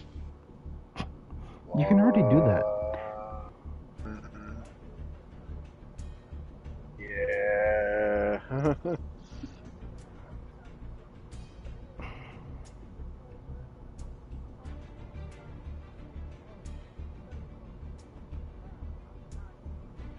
It's like, it's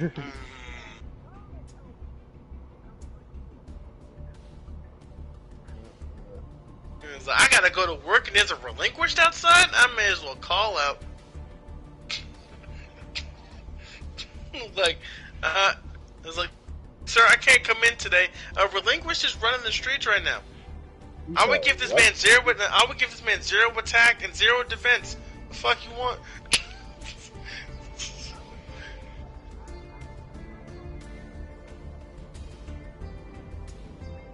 I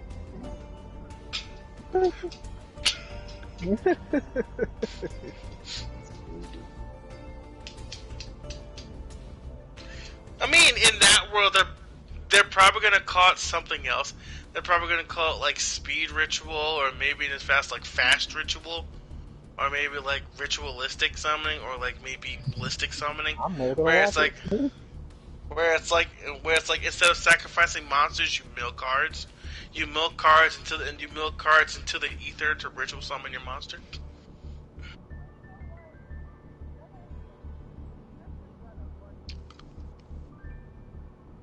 No. If your question is why didn't you think of that, it's because they're kind of dumb and it's 2023. You expect people to be smart?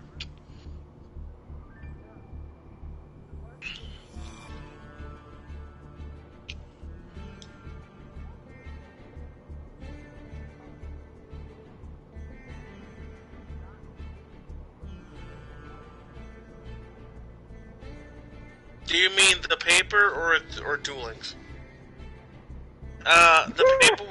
The paper game was designed to lead you to the actual card game. Duel Links was just because it's a mobile game.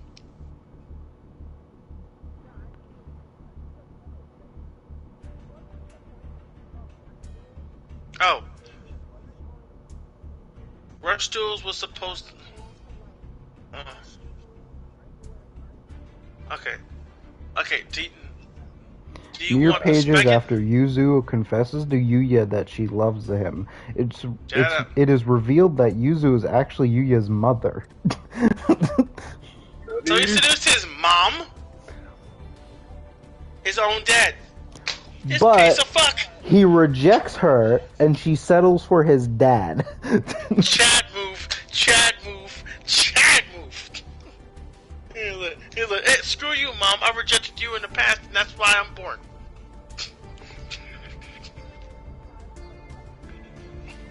That was the manga. That was the manga.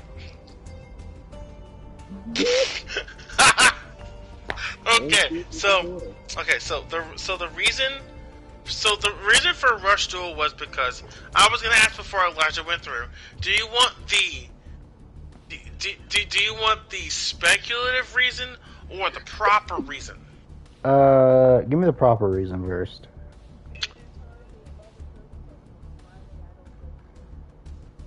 Okay, so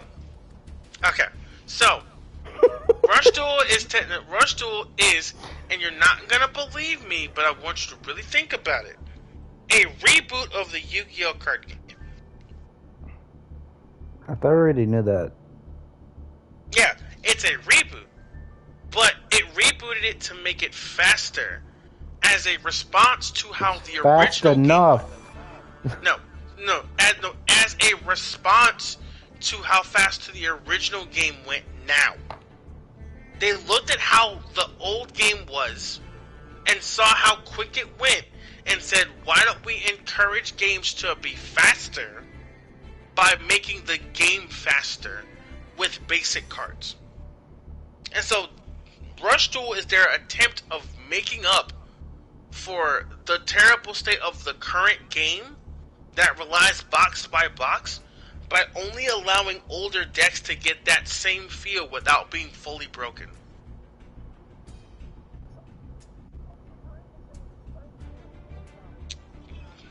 Yes, it's trying. Keyword trying. The problem with Rush Duel is it's Japan specific.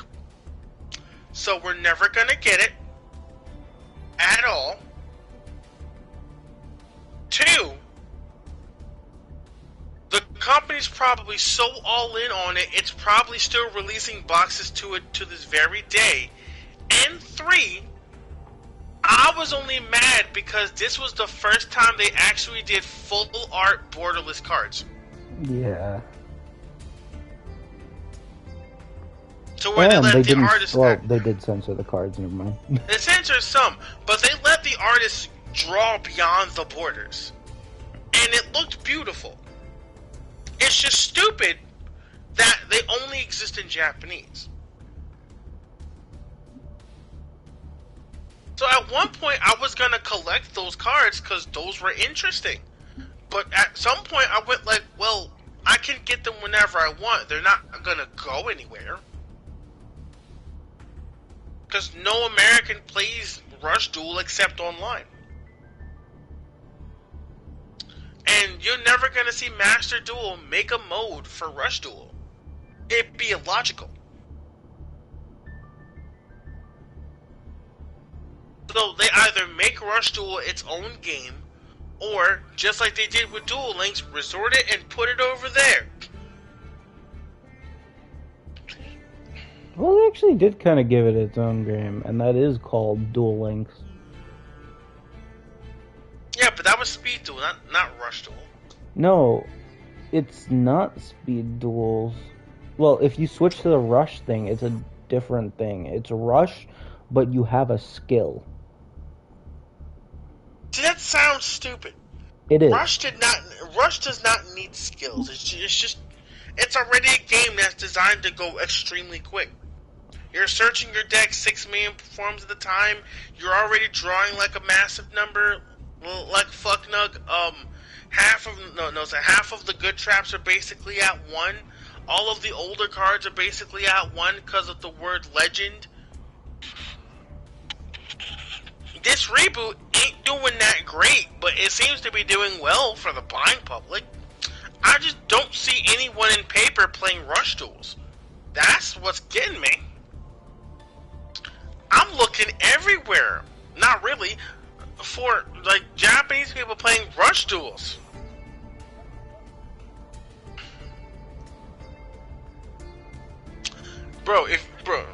Okay, you want me to do deep research?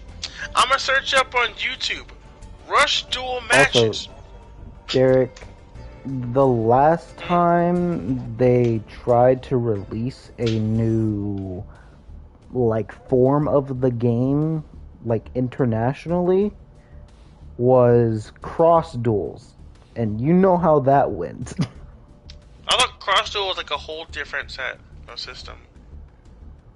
Yeah, that's what I'm saying. The last time they released a whole system internationally for everyone to deal with, you know what happened.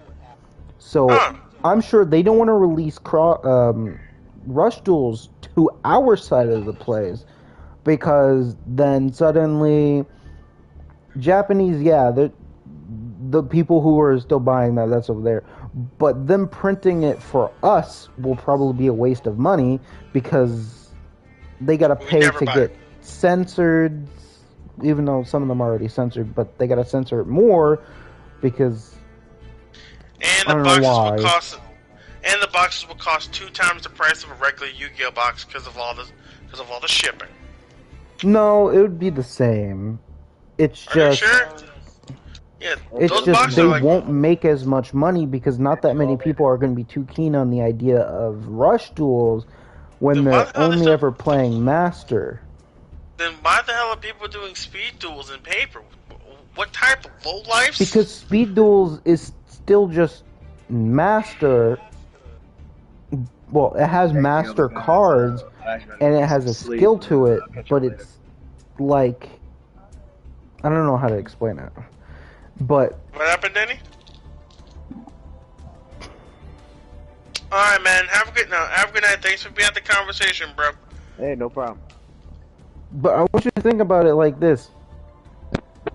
Rush Duel would basically be the same as Speed Duels, where there's a small percentage of people playing it. They still release the stuff, but they're not going to be making much money from it because of the fact that not that many people are going to be wanting to play that version of the game compared to the actual master format that everyone's currently playing, and it's constantly getting updated faster than the other two. Because the last Speed Duel box, I don't know when it was released, but it was released a while ago, and we're still waiting for another one. We're still playing Speed Duels? I thought we were gonna play it ironically. No, we haven't played it in a while because we've been doing other things. Once again, I thought we only played it ironically. We only did it once because we only had one box. Once again, ironically. It'd be the same for Rush Duel. Yeah, people only play it either ironically, one-time thing, or just they happen to actually like the game, which would be a small amount, so they would invest into it and actually start buying cards for it and such. Oh, either would you believe collect or whatever. Would you believe that they're having a mini box next in March? For Rush? I mean, not Rush. No, Speed? for Speed? Yeah. This one has apparently, Jaden doing Neos and Neospacians, has Hasselberry with Tyranno, Jim with Fossil Fusion, and Sartorius and Arcana Force. Huh. So this is that stupid, that stupid arc. That Sanctuary of Light arc. I also want you to realize they're still stuck in fucking GX era. Oh yeah, they still have a long while to go until they get out of it. And I'm pretty sure they're only gonna go up to Synchro. Maybe, because that would make the game way too fast. And like, hey, look at the pendulums! Oh God, what did you do? No, I said only to Synchro, not Pendulum. No, once again, I said at least they won't go to Pendulum. It's like, oh God, what did you do? Pendulum summon, Ignister, pop my back row. Problem is, that's how it is in fucking actual Speed Duels right now. I mean, sorry, not Speed Duels. Duel Links right now. Duel Links. Summon Ignister, pop my back row, summon this guy, exceed for this guy, somehow get some more room, synchro again, sign confusion. We have links right now. Oh, they gave you the link space. They gave you the link spaces. Oh my fucking God. They've been gave us the link spaces. And then they've been giving us like all of the. They hit like all of the cyber stacks a lot. In like the first 2 weeks of it. Why do you think I said this game needs to go all in digital? Because that shit like that. Why the fuck would you reflect that shit in paper? You've already done it and you're already running out of ideas. At least with digital, when you run out of ideas, you only have to delete the file.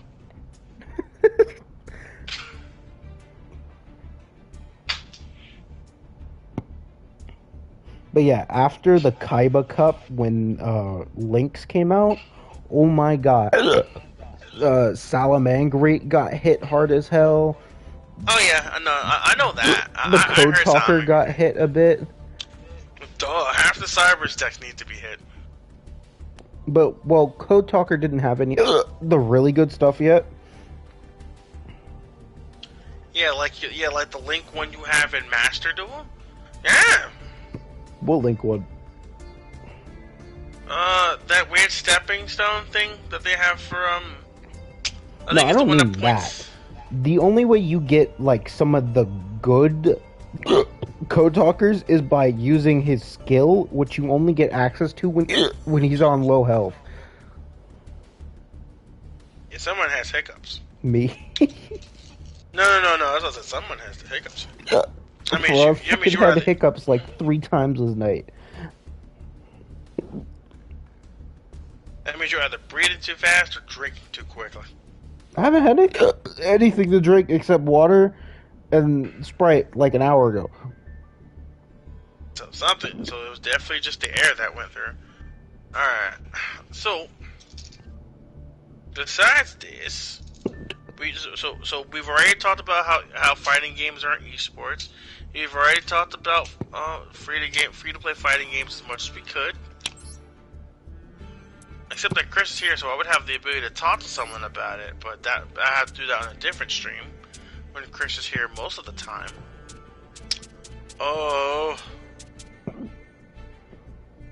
yeah, it looks like we had a lot of good points here, and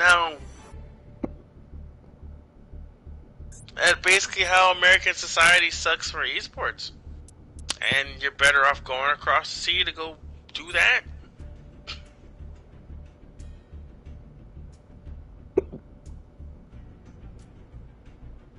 We hit all the points. Are we missing anything? I don't think so. Okay. Then, if that's true, and we aren't missing anything, then what else would we like to do? I don't know. We really did talk for 3 hours though. Yeah, that's good. We actually managed to talk 3 hours about something. Without having to do an advert. Oh yeah, you want to do the ad read? It's 11:50. I had to change my room around, so I don't have it open right now. Okay, so there's no ad read tonight. Alright, that's Unless fair. you want me to talk from the top of my head. No, don't wish to.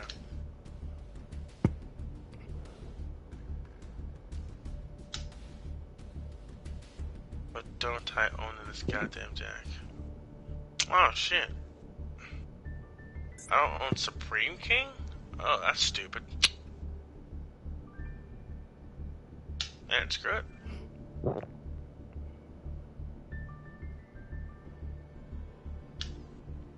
I'll just cover it with that, why not?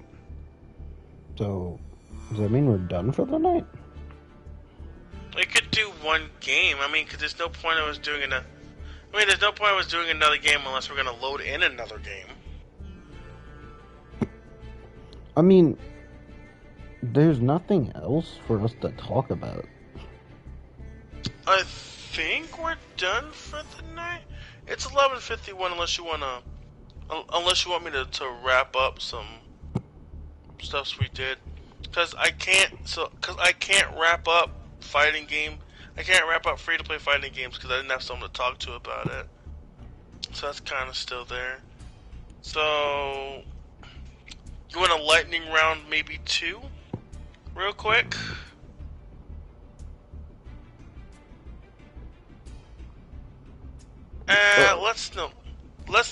Let's lightning round maybe 1. I feel like we should hold on to some topics for next time. We have way more than 1. We didn't finish free to play fighting games yet. I know, but I mean like topics I can talk about. Well, what can you talk about unless you want to talk about that off the air? Oh yeah, we'll talk about that off the air. Do your outro. Go for it. It looks like we're done with that. So this has been But It's a Podcast with with your host Zane and Derek. Fuck. They're gonna think your real name is that, bro. What? Dane. But go on.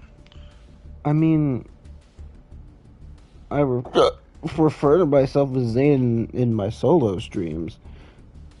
Okay.